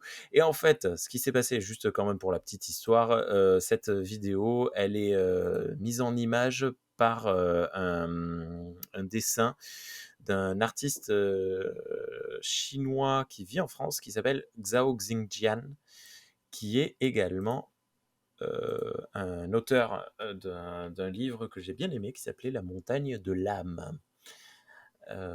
Bref, et voilà. Et In the Mood for Love, ça fait partie de ces films que je savais qu'un jour ou l'autre, il fallait que je voie dans ma vie et que j'ai en Blu-ray, mais depuis super longtemps.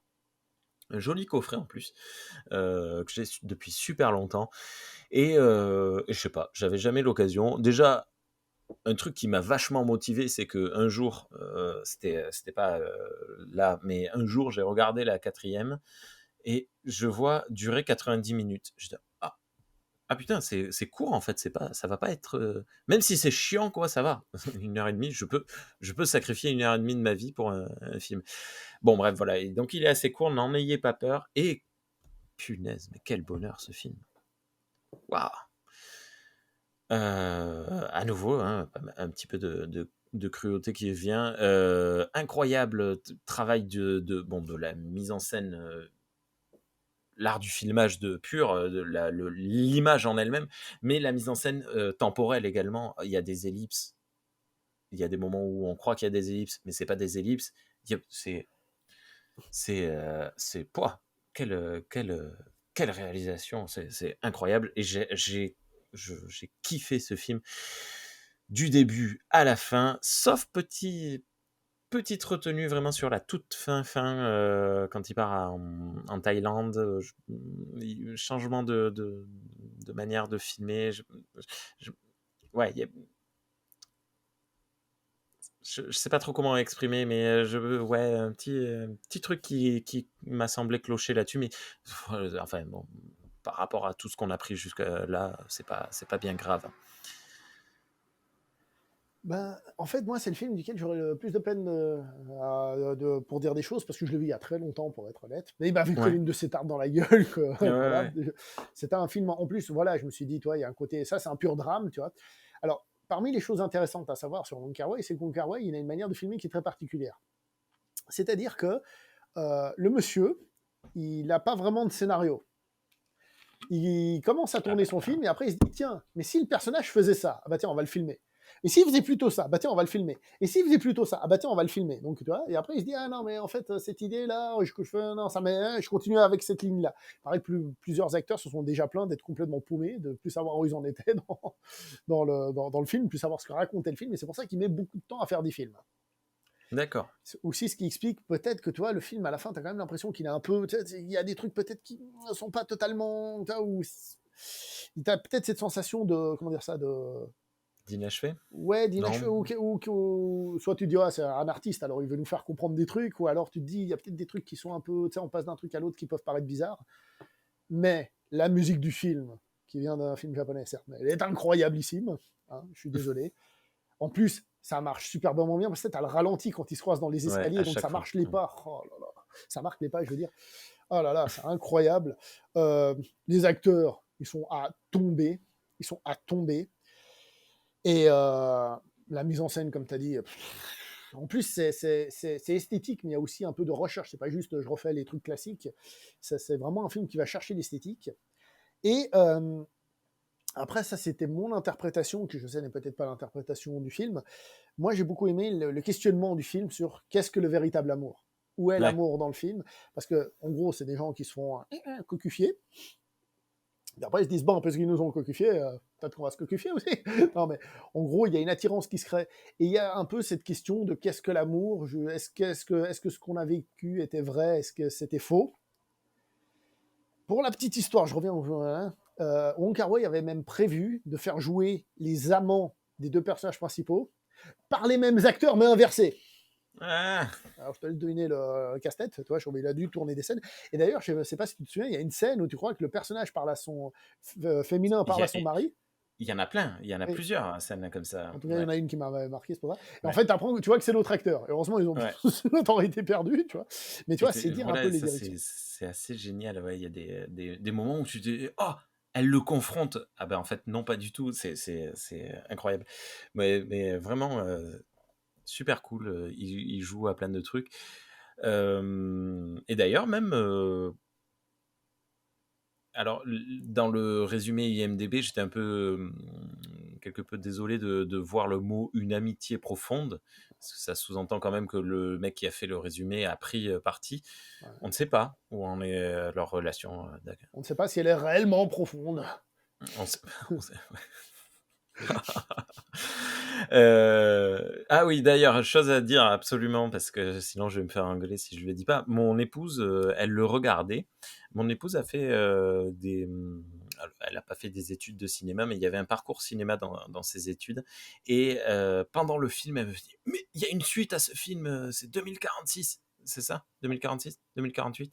46 ou 49, je sais plus. Bon, bref, 2046, machin truc et en fait, elle se souvient très bien avoir vu ce film, les 2, hein, In the Mood for Love et sa suite, heu, en cours de cinéma et avoir entendu parce que ça, c'est un des points de désaccord qu'on a assez réguliers, elle et moi, quand on parle de ciné. Elle fait partie de l'école qui dit que chaque plan doit avoir un sens. Chaque plan a un but, dans un film. Et bon, là, clairement, hein, dans In the Mood for Love, oui, on va pas, tout est calculé, tout est, millimétré, tout a un sens, tout est, fait pour véhiculer une certaine émotion, c'est certain. Mais dans le cinéma, de manière générale, je ne pense pas. Mais bon, voilà et C'est vrai que c'est ce qui fait la c'était différence rigolo. entre un grand réalisateur et un Marvel. Voilà. Je enfin bon, bref. Donc voilà, In the Mood for Love, que j'ai vu en VF, pour le coup, très b et je suis surpris. Alors ça c ouais, je préviens du racisme, potentiel des Français, en fait, à chaque fois que je regarde un film asiatique, il est souvent bien doublé, heu, j'ai l'impression. Enfin, bien doublé, dans le sens où on cherche un peu le à être sympa quoi, pas à faire des accents pourris et J'ai vu bon un, bref, un voilà. vieux film de Hong Kong, je pense qu'ils ont retrouvé le vieux doublage ou je sais pas quoi, et c'était à mourir de rire, mais Et en ça même temps, pas que de ah rire. il y a certaines, oui, voilà, il y a une certaine époque, mais bon, là, Ils ont- on est quand même dans les années 2000 et donc voilà, que j'ai vu en partie en VF, pareil, mais bon, bref, c'était un bonheur. Je vous conseille très vivement In the Mood for Love. On pleure moins. C'est celui où j'ai le moins pleuré. Mais Enfin, j'ai pas j'ai pleuré, une question. Est-ce que tu parles le cantonais? non. D'accord, mais est-ce que tu parles espagnol? Un poquito, D'accord. entiendo. Alors, dans le film, il y a une musique en espagnol. Oui, Et ce qui est beau, c'est que si tu écoutes les paroles et tu regardes les images, mais ça correspond à 100%. Je me souviens plus. Oui, non, mais pour te dire. Moi, je me souviens que ça m'avait Mais fait bim, parce que j'entends, je comprends, et je regardais, je faisais, ah putain, mais c'est... Même pour une langue étrangère, toi, que peut-être le mec parle oui, pas, il tu l'a vois, qu'il aurait choisi. pu mettre, il fait des plans qui correspondent à peu près à ce qui se dit. Tu vois, ou qui... J'ai vu ça, je me suis dit, wow, laisse tomber. C'était ultra calculé. Je t'avoue que je préfère ce film à sa suite, qui est aussi très esthétique, qui est le deuxième film de Wong Kar-wai que je préfère, mais que j'aime moins. D'accord, ok.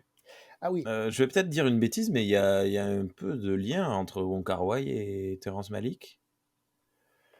ça demanderait C'est une le analyse, seul film de Wong Kar-wai que j'ai vu, hein, ça demanderait une voilà. analyse approfondie, mais je pourrais pas te répondre comme ça là. Il faudrait revoir les films de C'est Malick. surtout la partie où tu dis, il réalise en se moquant du scénario, en partant sur d'autres choses, plus sur le ressenti et tout ça et ça me bon bref, voilà, Alors, c'est il y a des films qui sont plus, en effet, sur l'émotionnel, qui transmettent plus que sur le scénario. Il y a des films qui sont comme ça. Ils essayent de te faire passer quelque chose, des films de sensation, on va dire. Alors peut-être qu'à ce niveau-là, oui, on peut le faire. Je pense à, par exemple, Tree of Life, hein, pour prendre Tree celui of que j'ai en Life, ouais. tête. C'est en effet, c'est des sensations qui t'envoient. Je dis pas qu'il n'y a pas un scénario, mais il faut le capter. Un peu comme j'ai dit dans In the Mood for Love, où des fois, tu as peut-être l'impression de perdre deux, trois trucs, tu vois. Mais peut-être, c'est intéressant. Faudrait creuser. Non, Faudrait creuser. En tout cas, il y a un truc qui se dit sur Wong Kar-wai que je voulais préciser, c'est qu'on dit souvent dans Wong Kar-wai que ces films ne sont pas des histoires. On dit que ces films, en fait, c'est une photo, c'est une situation. Il capture un instant et il te fait un mmh, film qui te raconte cet instant. C'est pas des personnages qui évoluent ou des trucs comme ça. À méditer. OK. Bah, écoute, on va avancer d'une année. On arrive en 2001 et là, avant toute chose, je tiens à prévenir nos auditeurs, nos auditrices, les personnes qui regardent cette vidéo. Désolé pour ma prononciation qui va être catastrophique. Je vais heurter beaucoup de personnes. On parle du film La famille indienne ou Kabi Kushi Kabigam, réalisé par Karan Johar. Allez, résumé Wikipédia coupé. Yashavardhan Raishdan, joué par Amitabh Bachchan. Bachchan, Habita Bachchan. est un homme d'affaires. Comment? Habita Bachchan. Vas-y. Ouais. Est un homme d'affaires indien immensément riche et puissant qui aime sa famille de tout cœur. À l'aube de ses 50 ans, il prépare son fils aîné, Raoul, joué par la superstar Shah Rukh Khan, à prendre sa succession. Mais quand il apprend que celui-ci fréquente Anjali Sharma, jouée par Kajol, une jeune belle femme de conditions modestes et n'a aucune intention d'épouser Naina, jouée par Rani Mukherjee, Nickel. belle fille idéale à ses yeux, Yasharvan est si déçu qu'il pose un ultimatum à Raoul pour le contraindre à ce mariage. Waouh! Euh, donc là, on a un film coupé en deux entre une histoire qui se suit complètement, mais en deux points de vue très différents. C'est un film centré sur deux frères, donc Raoul qu'on a déjà cité, joué par Shah Rukh Khan, et son frère Rohan, joué, ça y est, j'ai perdu le truc. Ikrit Aïe, Roshan. désolé. Je crois que c'est ça. Comment? Je crois que c'est Ikrit Roshan, le nom. Après, j'avoue que je lis pas toujours les noms des acteurs. Je les reconnais à l'écrit, mais je les lis pas forcément. Rohan qui joue, oui, voilà, Ikrit Roshan.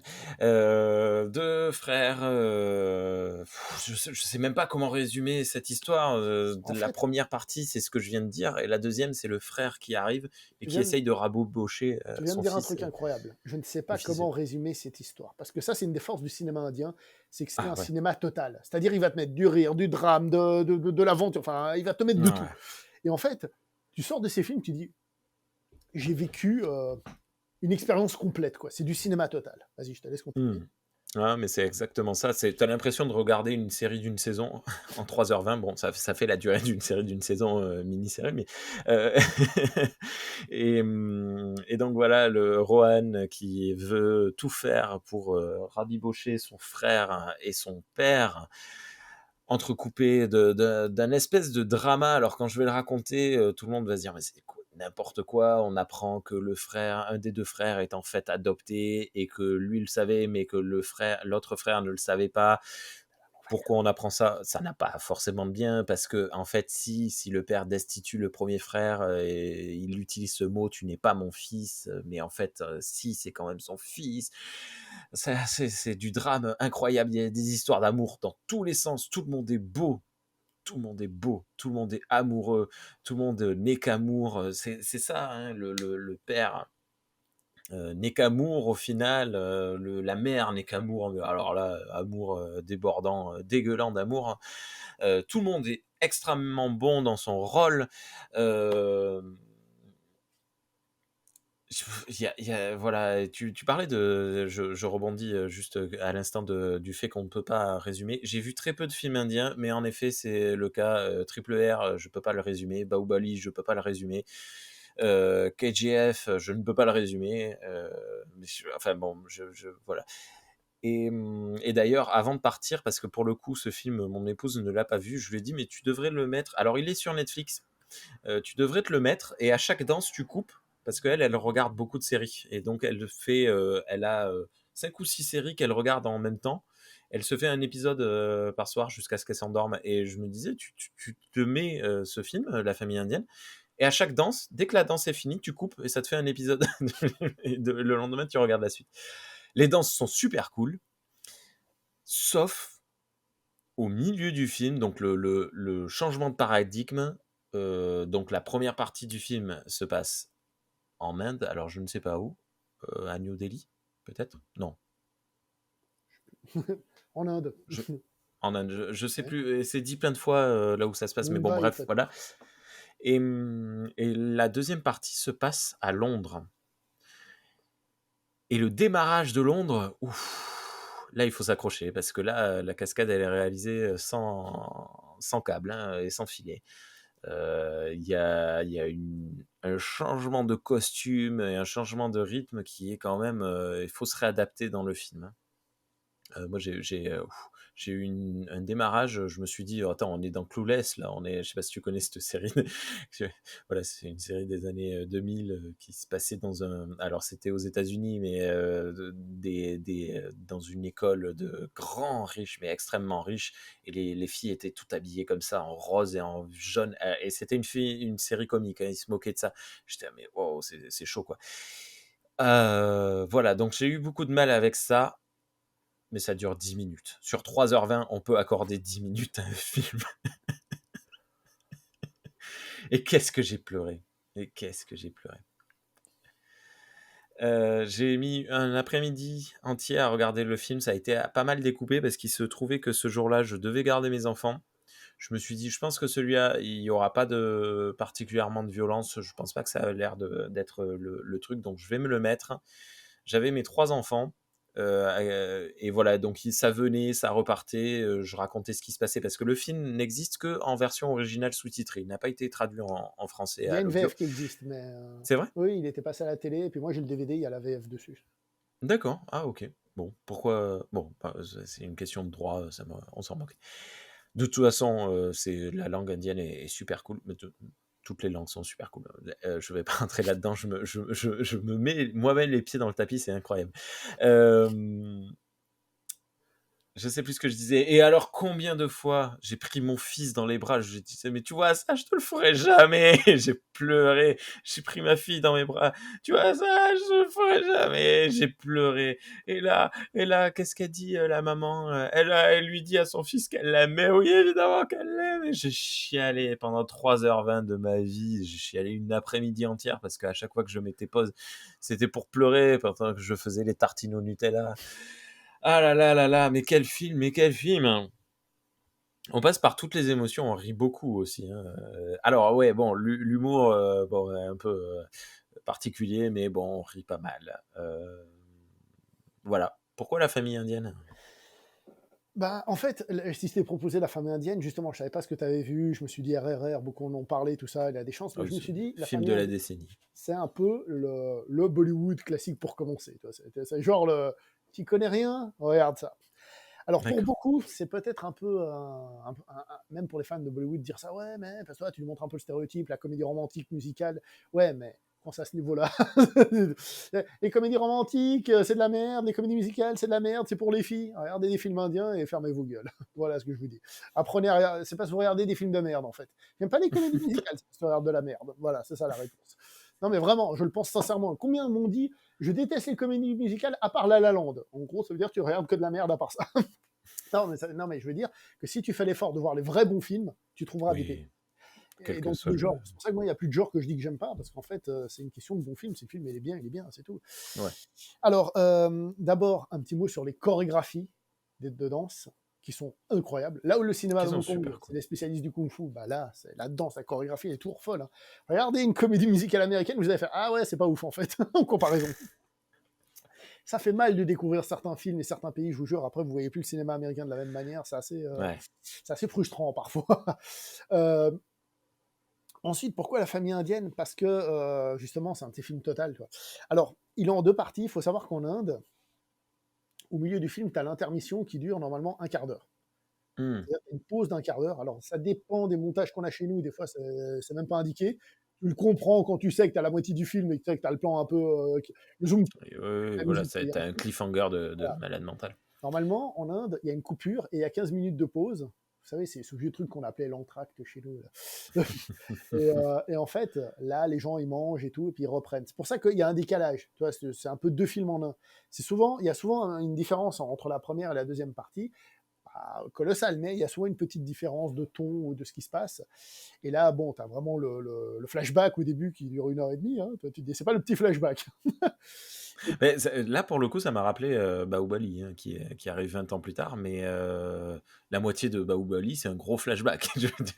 Enfin bon, ça m'a marqué. Le Bref. schéma, en fait, c'est exactement le même. Tu as un autre film de Karan Johar qui s'appelle Kuch Kuch Hota Hai, que tu trouves sur Netflix sous le titre français de Laisse parler ton cœur. J'avais jamais entendu ce titre avant qu'il soit sur Netflix.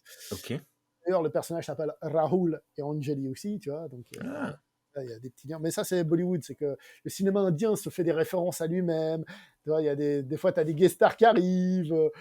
C'est juste pour une scène, tu vois, juste pour faire une petite blague et ils repartent. Et puis, à un moment donné, il y a un gars qui regarde un film ou il y a une musique qui revient d'un autre film. Le cinéma indien est très comme ça, un peu enfermé sur lui-même. Mais c'est génial parce que, parce que c'est vraiment, tu sais, je veux dire, la petite famille, tu vois. Et ça, c'est cool parce que si tu aimes le cinéma de Hong Kong, par exemple, bah, tu revois toujours un peu les mêmes acteurs, le western ouais. italien, moi je dis ça parce que j'adore le western italien, tu vois aussi souvent les mêmes acteurs et tout. Donc tu as ce côté un peu, je suis à la maison, tu vois. Et ça, c'est très cool. Et la famille indienne, je l'ai montré à plusieurs personnes et j'en ai fait pleurer plus d'un avec ce film. Ah oui, oui, mais là, je vois pas comment on peut ne pas pleurer, hein. Si vous pleurez pas devant la famille indienne, c'est que vous n'avez pas de ni cœur, ni âme, ni langue lacrymale, glande lacrymale, probablement. Vous n'avez rien.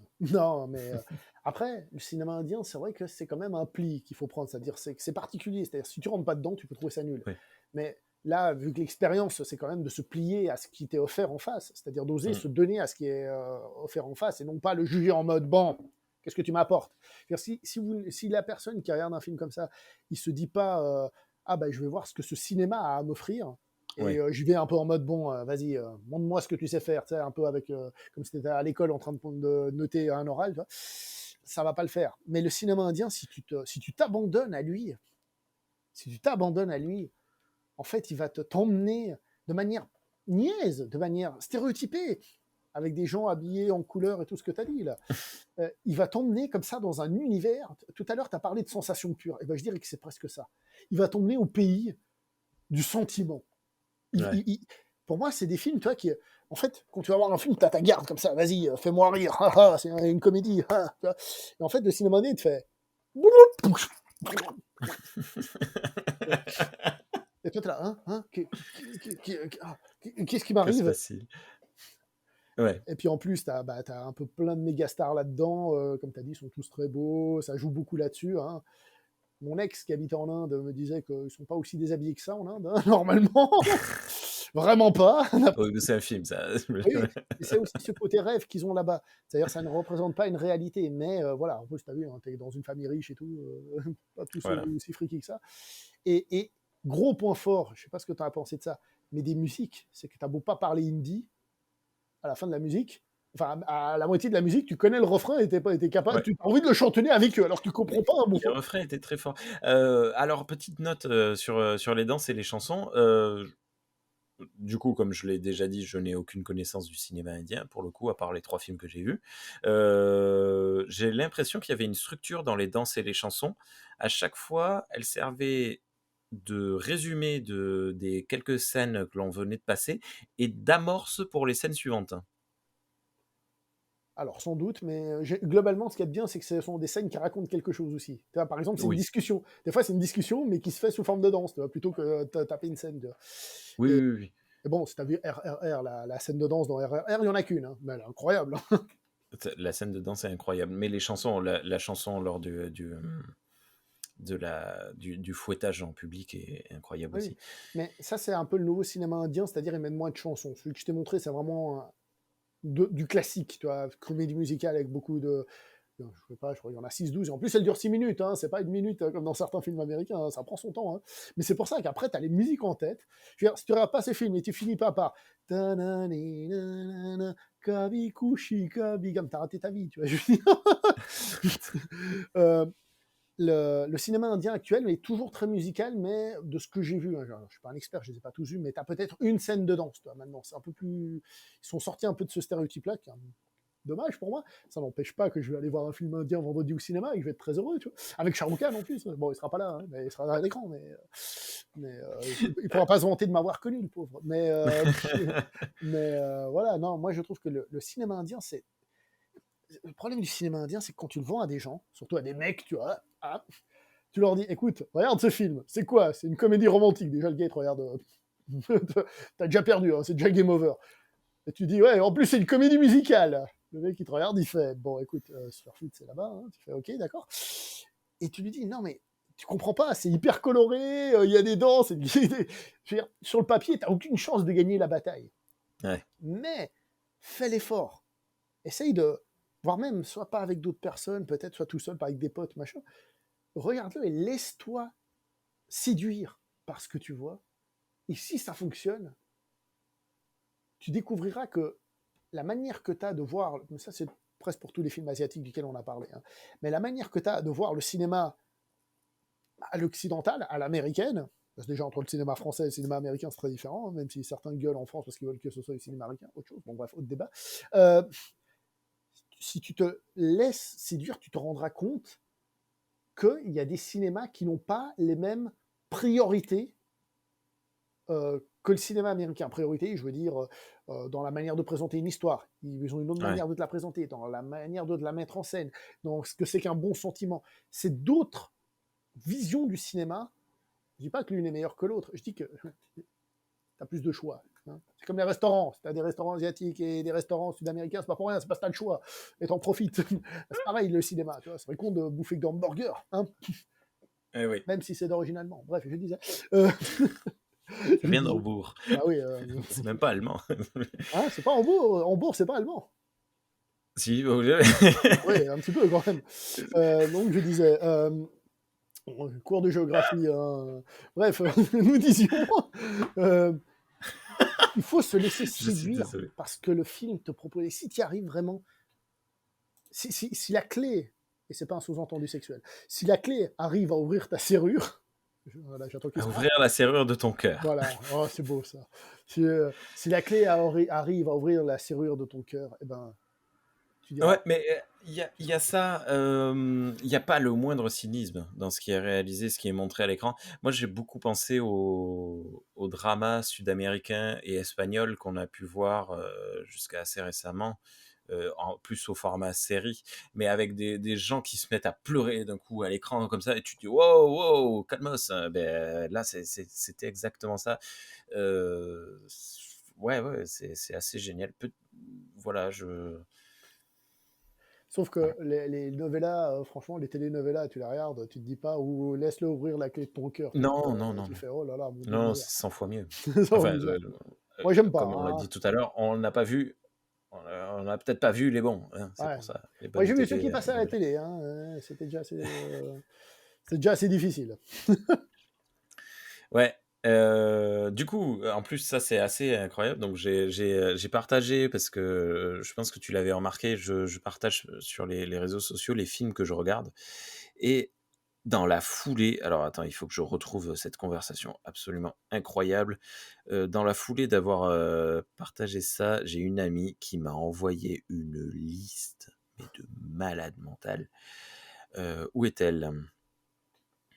Elle me dit: «Si tu l'as aimé, il faut que tu regardes» et alors là, la liste était interminable. Je recevais notification sur notification.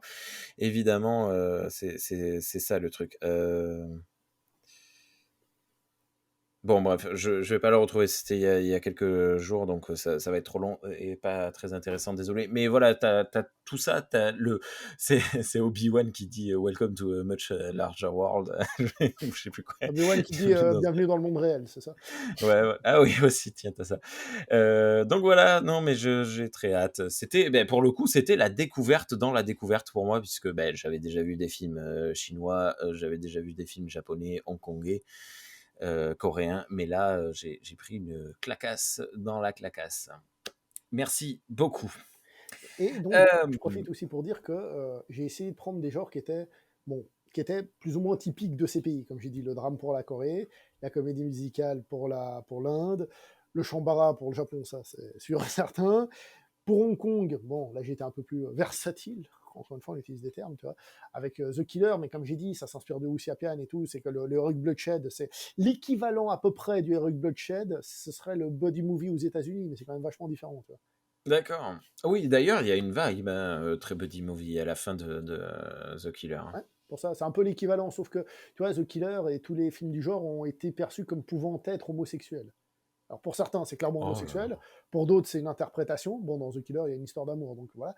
Mais il y a un film de Chang-Chi. Moi, je suis pas du genre à dire c'est homosexuel. Moi, je dis les gens pensent ce qu'ils veulent, ça me dérange pas.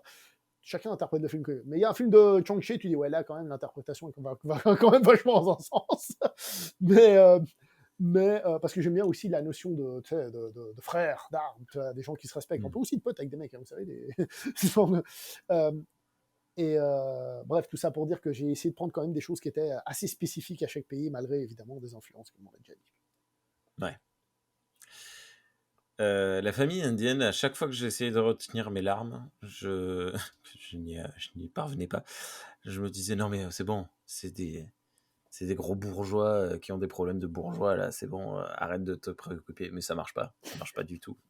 Tu tombes en amour de tout le monde et tu es là, tu as envie d'attraper le père et de lui dire: «Mais dis-lui à ton fils que tu l'aimes!» Oh là là! Bref, c'était un bonheur. C'est parti, on arrête de On arrête de de rigoler, repousser on finit de rigoler. on arrête de repousser ce moment fatidique. On fait un je sais pas comment commencer. Je pense que je vais faire un truc quand même assez important. Trigger warning, tous. Tout ce qui peut vous venir à l'esprit qui vous met mal à l'aise, mettez un terme à cette vidéo, à ce podcast, c'est pas la peine de continuer. On va parler d'un film qui s'appelle The Untold Story, sorti en 1993, ou The Eight Immortals Restaurant, The Untold Story. T'es pas d'accord, mais moi, Ça doit être, partout où j'ai trouvé ça sur doit, internet, c'était ça. ça doit être un titre anglais, américain ou un truc comme ça. Américain, bon. Ouais. Réalisé par Herman Yo. Et comment dire merci à Beau Parleur de me faire découvrir la catégorie 3.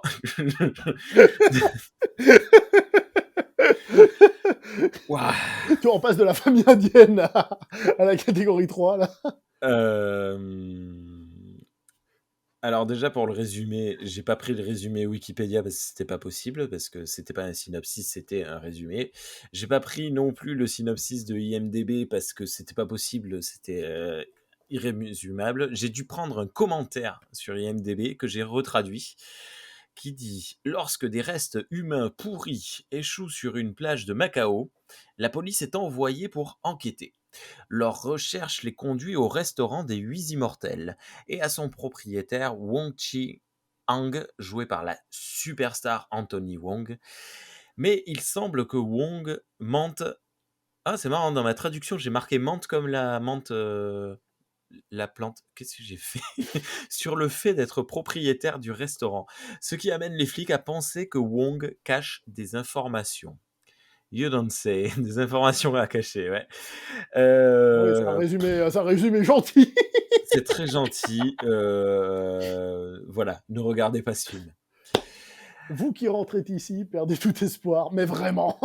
Descente, waouh. Je sais même pas.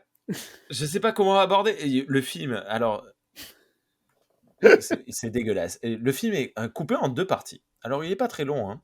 1 heure et demie, peut-être moins de 2 heures, je pense. Je j'ai pas regardé, mais pas une seule fois j'ai regardé l'heure parce que justement, j'étais tellement waouh. Dès le début du film, tu te dis mais qu'est-ce que je suis en train de regarder? Beaucoup d'humour dans la première partie. Beaucoup d'humour et franche rigolade pour moi. Il y a des moments, ce flic joué par Danny Lee qui revient après The Killer, donc comment tu... Bref, qui fait face à Anthony Wong. Je parlais de Anthony Wong qui fait le lien du coup avec dont je parlais tout à l'heure. Ah zut, flûte. Tony Leung, ils se sont retrouvés dans Infernal Affairs. Et Quel dans film ça aussi. Hard Boiled, donc à toute épreuve de John Woo. Ok, bon, mais il faudra que je le regarde. Bref, donc t'as ce chef de la police qui en a rien à faire de cette enquête au démarrage, donc tu suis des quatre, quatre adjoints de police qui sont plus nuls les uns que les autres, avec la fille carriériste, les trois mecs qui en ont rien à fiche, qui font semblant d'enquêter, et puis ça finit par accrocher. Et là, finalement, c'est le vrai flic qui prend, c'est Danny Lee qui reprend la main dessus. Enfin bon, c'est un petit peu vaseux, on sait pas où on va. Et tu as quelques scènes légèrement gore au début, donc les restes d'humains pourris trouvés au démarrage, voilà, bon, bah, c'est des morceaux, hein, d'humains, des bras, des jambes, je sais plus ce qu'on trouve, des mains, des bouts de bras. C'est très concret, hein. Par contre, c'est vachement bien réalisé, hein. Je me suis dit: «C'est des vrais coups de main?» Non, évidemment que non. Au milieu de ça, d'un coup, tu as une scène de découpe de cochons, hein. Tu as le personnage joué par Anthony Wong qui découpe des cochons pour les faire cuire et machin. Donc ça, moi, ah, je te l'ai pas dit, je suis végétarien. Ça t'a confirmé J'ai dans cette, dans cette. Ah ouais, là, c'était chaud, ouais. Franchement, cette scène de la découpe de carcasse de porc, waouh. Et puis d'un coup, au fur et à mesure que l'enquête avance, avance, avance, tu sombres dans une folie, une noirceur indescriptible, heu, une cruauté. Donc tu comprends pourquoi, ce fameux propriétaire n'est pas propriétaire de son restaurant. Il se trouve qu'il, est-ce qu'on le dit? Est-ce que tu veux le dire ou est-ce qu'on le garde la surprise? Je sais pas. Bah, je propose de résumer ça à l'histoire vraie qui a inspiré le film. Mmh. En fait, l'histoire dit qu'à Taïwan, je crois que c'était à Taïwan, le film se passe à Macao, donc c'est peut-être à Macao, je sais plus où c'était. Ils ont trouvé de la viande humaine dans un restaurant chinois. Ils livraient des beignets, on va dire, à la viande humaine. Ça a été retrouvé. Ouais. Et en fait, c'est de ce fait divers qui a été inspiré le film. Donc le film va dans cette direction après. OK. Alors, c'est marrant parce que quand on parle, peut-être que je me trompe, mais comme je ne sais pas quelle version tu as vue, parce que je ne sais pas s'il y a plusieurs montages, mais la manière dont tu parles, j'ai l'impression que c'est un autre montage que celui que j'ai pu voir. Mais Ah c'est bon? pas grave. Est-ce qu'au début du film, ça commence quand même par une scène de mise dehors? Il y a du feu et Oui. tout ça. Ouais, alors ça va peut-être la Ouais, même. ouais, le film s'ouvre sur une scène, Qui t'inquiète. gentiment violente, hein, avec du cassage de gueule en règle. On apprend à découvrir notre méchant, qui est un gambler, un joueur non, c'est pas un gambler d'ailleurs, c'est pas un gambler, il joue au mahjong et qui n'aime pas perdre. Voilà, Alors, c'est le moins qu'on puisse dire, ça l'énerve. Du coup, il bute un mec et on comprend plus tard qu'après avoir tué ce gars, donc je ne sais plus dans quel pays il était, à Hong Kong, il me semble.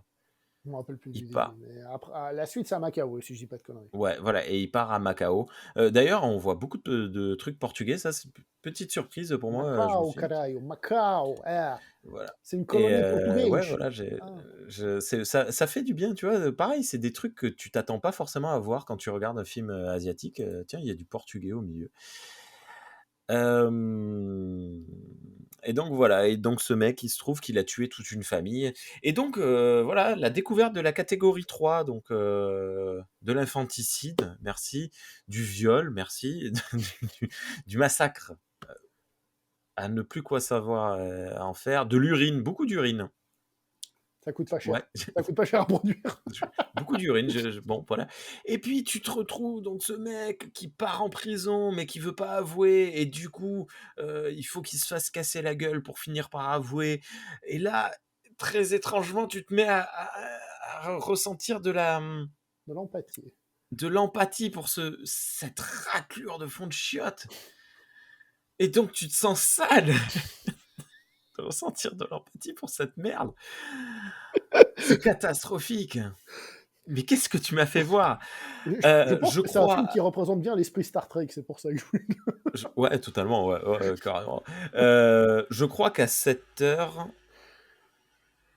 c'est le film le plus, visuel que j'ai pu voir.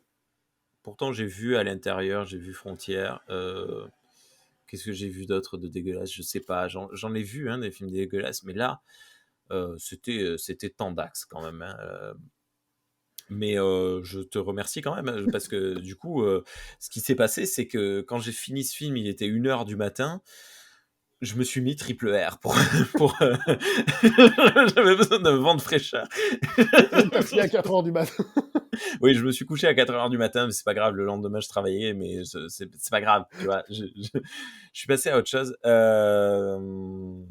Voilà, la catégorie 3, c'est quelque chose, hein. Alors, C'est à voir. peut-être expliquer ce que c'est que la catégorie 3. Ouais, s'il te plaît, vas-y. Alors, en fait, à Hong Kong, il y avait, je crois qu'il n'y a plus actuellement, mais Hong Kong est en mutation, comme dans tous les pays, vous savez, il y a des classements de films par âge. La catégorie 3, c'était le truc interdit aux moins de 18 ans. Donc, à la base, c'était des films normaux, mais il y a des petits malins qui se sont dit hey, en fait, on peut faire ce qu'on veut alors du coup. Et du coup, le terme catégorie 3 s'est transformé un peu en un genre qui est le genre de l'extrême. Le genre Ouais, où la morale, tu te la mets là où je pense. ouais. Et il y a plein de films comme ça, des catégories 3 qui sont donc ultra gore, ultra immoral et tout ce qu'on veut. Ce film, Il y a quand même une morale, hein, dans ce film. ouais, Enfin, le méchant tu ne tueras pas ton est prochain. puni. Tu ne Comment tueras ouais, point. ouais, voilà. Tu ne mentiras point aussi, parce qu'à la fin, tu Non, le mais fais. dans le sens où il y a là, tu vois, j'aurais j'aurais hésitation à utiliser le mot cruel, tu vois? Parce que lui est cruel, mais il reçoit une forme de juste Oui. cruauté. Enfin, Ouais, je vois ce que tu veux dire. Il est puni à la fin, quand même. ouais, il y a pas de tu vois, il y a pas de dommage collatéral, ça aurait pu tomber sur la flic, ou un des autres, il y a pas eu de moment un peu étrange comme ça, bref, Je voilà. vois ce que tu veux dire.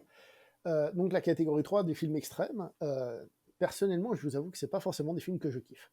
Hein. Quand je Mmh. regarde des films, je me disais, mais pourquoi je regarde ça? Qu'est-ce que je me prends comme plaisir à regarder ça? Alors oui, tu te testes, tu regardes jusqu'à où tu peux aller, tout ce que tu veux, mais c'est quand même particulier comme film. Ouais. Alors le film, Bah, il y a aussi une critique de la police, au passage, hein, ça c'est ce que tu as dit, hein, une petite critique de oui, la police. ils foutent rien de la journée, quoi. Dalili qui débarque à chaque fois avec une nouvelle conscience. J'aime bien parce qu'ils l'assument totalement et ils disent: «Oh mais où est-ce que vous trouvez des filles comme ça? On dirait des putes». Bah, ce sont des putes, mon gars. Ah d'accord. Bref, c'est assez, c'est très drôle. Euh, profitons pour parler du réalisateur vite fait. Herman Yao, il a commencé avec des films comme ça. Quand tu vois ça, tu te dis, bon, en fait, le gars, ça va être un petit réalisateur. Bah, vous savez qu'actuellement, c'est peut-être le dernier The Last Hong Kong Action Hero. Et il a fait des D'accord. films que j'adore, comme Shockwave et tout. C'est-à-dire, le mec, c'est vraiment un vrai réalisateur. Je veux dire, il est capable de faire plein de trucs et très bien. Quand tu vois ça, t'as l'impression que c'est juste un gars qui fait des films un peu. Ah, après, d'un point de vue réalisation, C'est pas dégueu. il y a rien à dire, hein. Non, non. Enfin, c'est Après, le film en lui-même, voilà. Si j'ai voulu le montrer, c'est parce qu'en Asie, justement, il y a cette peur de enfin, il y a ce côté violence très profonde qu'il peut y avoir dans des films, que ce soit coréen, japonais, hongkongais, hein. C'est justement ce que les Américains appelaient l'Asian extrême, c'est-à-dire les films extrêmes asiatiques. Et là, on est dans l'un de ces films-là. C'est pour ça que je parlais un petit peu d'Old Boy. Tu vois, Old Boy est pour certains, considéré comme un de ces films violents à l'asiatique. Tu vois. Sauf que là, on est allé encore un peu plus profond dans le cinéma, un peu plus underground. On est allé encore plus loin. Et en fait, à la base, c'était que 5 films, hein. Le sixième, c'était un bonus que j'ai ajouté après coup. J'ai fait, et si jamais, si jamais, t'as ce film-là. Et Il a réalisé 66 films, Herman Yao. il bosse, le mec. Mais tu sais, il bosse en Asie, hein. Je Euh, suis... mais comment dire ça? C'est pas forcément un film que je vous recommanderais, mesdames, messieurs les spectateurs. Mais c'est un film qui existe. Et je voulais lui montrer, en fait, à toi, Rémi, je voulais te montrer cette face du cinéma asiatique aussi, bah, qui existe. Ouais. Mais après, tu parlais de plaisir. Je j'ai pas pris plaisir à voir des gens se faire torturer ou la scène de viol. Oh là là, Quoi, t'aimes pas le coup des baguettes chinoises? c'est une horreur. Mais même la baguette chinoise. Mais je me demande, enfin l'actrice s'en est mangé plein la gueule là, enfin bon bref, mais ça c'est autre chose. Mais il y a quand même une forme de plaisir, désolé, à chercher à se dire comment je vais pouvoir être choqué encore plus. Arrive la scène d'une décapitation. Bon bref, ouais. Et voilà, il se trouve que ce qui a servi, et donc j'ai dû faire un exorcisme de ce film en regardant Triple R. Mais coup de bol également pour moi, pour mieux comprendre et mieux prendre de recul sur ce que j'ai regardé, dans ma playlist de podcast est tombé il y a 2 jours, j'ai vu le film il y a 3-4 jours, hein, dans ma playlist de podcast est tombé il y a 2 jours l'épisode de Discordia, dédié à l'époque catégorie 3. Ouais, tu fais pouce en l'air, en effet, Discordia, c'est top. C'est géré par l'ami François Co, qui est entre autres journaliste à Mad Movie, entre autres, et qui est très sympa. Donc c'est pour ça que je fais ça. Je kiffe Discordia. Je leur ai envoyé des messages leur disant si vous avez besoin de montage, appelez-moi. Euh, je repasse le message. C'est un bonheur. Et du coup, voilà, ça m'a bien aidé à exorciser ce truc. Juste une question, parce que du coup, j'ai quand même regardé un petit peu catégorie 3 sur Internet. Souvent ressort plutôt que The Untold Story, Ebola ressort syndrome. Comment? Ebola syndrome. Voilà, pourquoi pas Ebola Syndrome? Pourquoi pas Ebola syndrome? Parce que Ebola syndrome est un tout petit peu moins violent. Dans le sens D'accord. où, Ah oui, non, mais pas un tout petit peu moins violent, c'est que tu sens plus le second degré. d'accord. Ok. Mais les deux sont valables. En fait, Ebola syndrome, c'est un quasi-remake de The Untold Story. C'est un peu la même histoire, hein. Ah, C'est un taré, sauf que cette fois-ci, non seulement quand il fait des hamburgers, c'est pas juste des hamburgers à la viande humaine, c'est à la viande humaine infectée d'Ebola. c'est ok. Attends, tu veux que je te raconte comment il chope l'Ebola? Il faut vraiment rire, hein, sinon. En fait, il est en Afrique, je crois que c'est en Afrique du Sud, il se balade dans la jungle, il voit une femme en train d'agoniser. Donc c'est toujours Anthony Wong, il la voit et puis il fait oh, ça m'excite de la voir en train d'agoniser. Ah, Alors t'imagines ce qu'il lui fait? Non mais c'est horrible, c'est horrible. Je rigole, mais c'est passé des films, hein, c'est pas vrai. Mais et c'est comme ça qu'il chope Ebola. Et en fait, le principe, c'est qu'il chope l'Ebola, mais il est porteur sain, c'est-à-dire que lui, il n'est pas atteint. Mais il peut contaminer les autres. Et donc le mec, par exemple, il va cracher la gueule des gens qu'il aime pas. ah là. Je sais pas, j'en rigole parce qu'il faut bien faire quelque chose, quoi. Ah oui, oui, non, là, Anthony Wong qui est saisissant dans ce film. Et qui pourtant est un super acteur, comme tu l'as dit, dans Infernal Affairs, par exemple, tu vois la transformation, tu fais ah ouais. Ah non, mais il est incroyable. Non, non, mais dans ce film, il est incroyable. Du début à la fin, il tient son personnage. C'est fou furieux. Et alors, pareil, j'ai lu qu'il avait eu une récompense pour son rôle. Waouh! Enfin, c'était vraiment Il a eu un Hong Kong incroyable. Film Awards, je crois, des meilleurs acteurs ou un truc comme ça pour ce rôle. Pour une Ok. catégorie 3. Bah écoute, j'ai rien à dire de plus hein, sur Untold Story. Voilà, je sais pas si je dois te remercier, mais quelque part, ouais, c'est bien, j'ai vu ça dans ma vie. Voilà, c'est une chose de faite, petite croix verte. Non, mais du coup, je sais pas, je pense que j'irai voir d'autres films extrêmes comme ça parce que voilà, c'est un genre en soi et tu vois, j'ai jamais eu trop je parlais de, d'À l'intérieur que j'ai vu adolescent, mais par hasard, en fait. Il se trouvait que j'étais en soirée, machin et: «Allez, on regarde ce film». Bon, ben, OK. Ça m'a jamais attiré. Mais là, je me dis: «Pourquoi pas? Écoute, il faut voir». Ça ça peut valoir le détour, je pense, Et peut-être pas, quand j'aurai de la fièvre, si je chope, le covid ou un truc comme ça, mais pour pas, virer étrangement. Mais ouais, voilà. OK. bah, ce que je voulais dire, c'est que ce sont aussi peut-être des films qui ont un côté cathartique par rapport à notre société. C'est-à-dire, c'est des films qui sont tellement violents, peut-être qui te soulagent peut-être aussi d'une certaine violence sociale. Je dis ça d'un point de Oui. vue thérapeutique. Non, mais je veux dire, Ouais, ouais, non, non, pour mais les je vois gens, ce que voir tu ce veux genre dire. de film, ça peut aussi avoir cette sensation. Je sais que quand j'étais adolescent et tout ça, un peu après, ça me faisait du bien de voir des films que les gens trouvaient hyper violents. Tu vois. Moi, ça, au contraire, Mmh. ça me soulageait. Tu vois. J'aimais ça. Ouais, tout à fait. Donc Ouais, c'est peut-être ça, ouais. pourquoi pas. Et Mais je là, voulais je suis vidé pour plusieurs mois, hein. Là, sa femme a dit: «Oh, qu'est-ce qui se passe? Tu es gentil depuis?» Ça, il est doux comme un agneau, le gars. Ouais. Donc, Mais bon, regardez plutôt La Famille indienne, hein. un, vous pouvez le voir avec les enfants autour, l'autre, non. Oui, non, l'autre non. Bien, autre chose à dire? J'étais en train de réfléchir, il y avait un truc, mais il m'a échappé. C'est pas grave, c'est pas. Ah oui, oui, oui, oui, oui, oui. Il y a un film français qui est sorti cette année, comment il s'appelait déjà? Je sais plus, c'était avec Fabrice Eboué, qui parlait un peu de ça, tu sais, Barbac. Barbac, exactement. L'histoire, quand j'ai vu Barbac, j'ai fait c'est un peu ça, tu vois. C'est-à-dire, il tue des gens pour vendre comme du jambon, tu sais, du jambon de vegan, D'accord. tu vois. Et j'ai fait, ah tiens, le cinéma français qui reprend ça dans un film grand public. Je fais, ah ouais, quand même, ils ont, alors je dirais bien des cojones, mais vu qu'on est en France, on va dire des couilles, en fait. Non, mais je veux dire, le film était assez osé. Par contre, Barbac ne va pas aussi loin dans la violence et dans l'immoralité. Même si il a un petit côté, quand même. C'était D'accord. intéressant.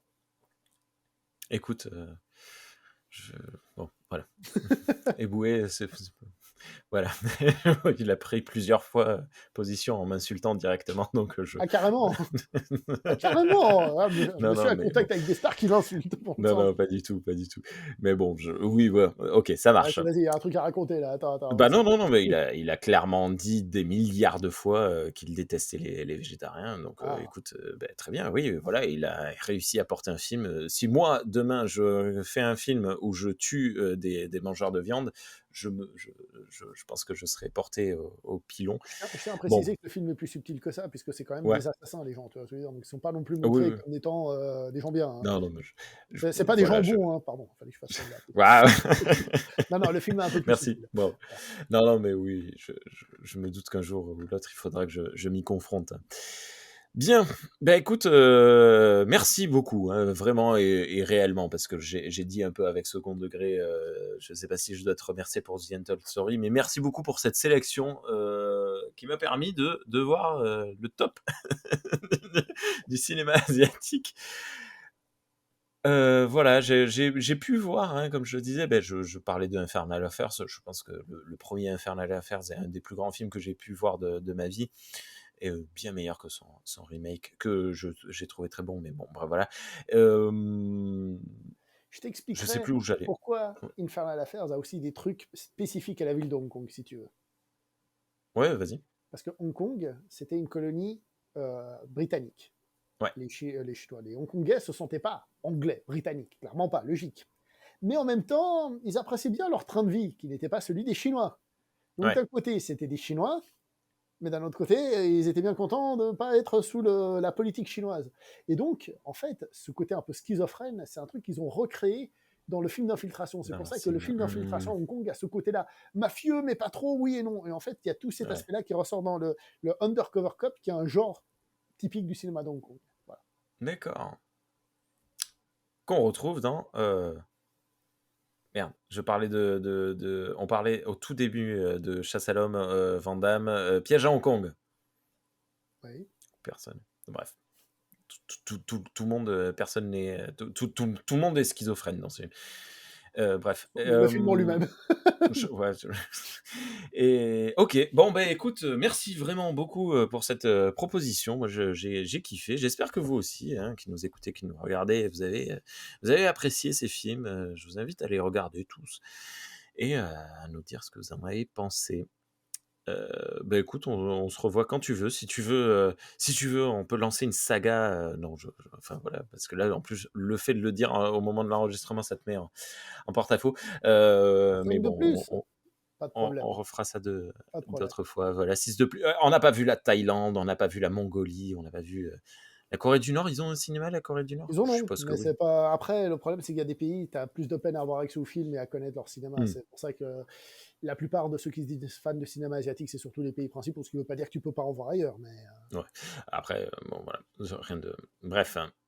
Eh beh, il ne me reste plus qu'à te remercier une dernière fois, à inviter les gens, hein, si vous avez apprécié, notre beau parleur, à aller le retrouver, hein, sur les réseaux sociales et sur, YouTube. Voilà, il prie, s'il vous plaît», dit-il. À très bientôt, si tu veux, on reparlera de Star Trek, à l'occasion avec plaisir. et Peut-être la semaine prochaine, au moment où nous peut-être tournons oui, ça. c'est vrai, oui. Au moment où nous tournons, c'est c'est son stand. Dans une entrevue, mais moi aussi, de temps en temps, je vais chez lui pour parler de Star Trek, avec d'autres personnes de Star Trek pour les nuls. C'est vrai que j'en ai pas trop parlé ici. Voilà, vous pouvez nous retrouver en vidéo avec Guillaume et Margot, si vous les appréciez. On va de temps en temps chez Beau Parleur pour parler de Star Trek. Voilà, à bientôt, bonne journée, bonne soirée à toutes et à tous. Ciao!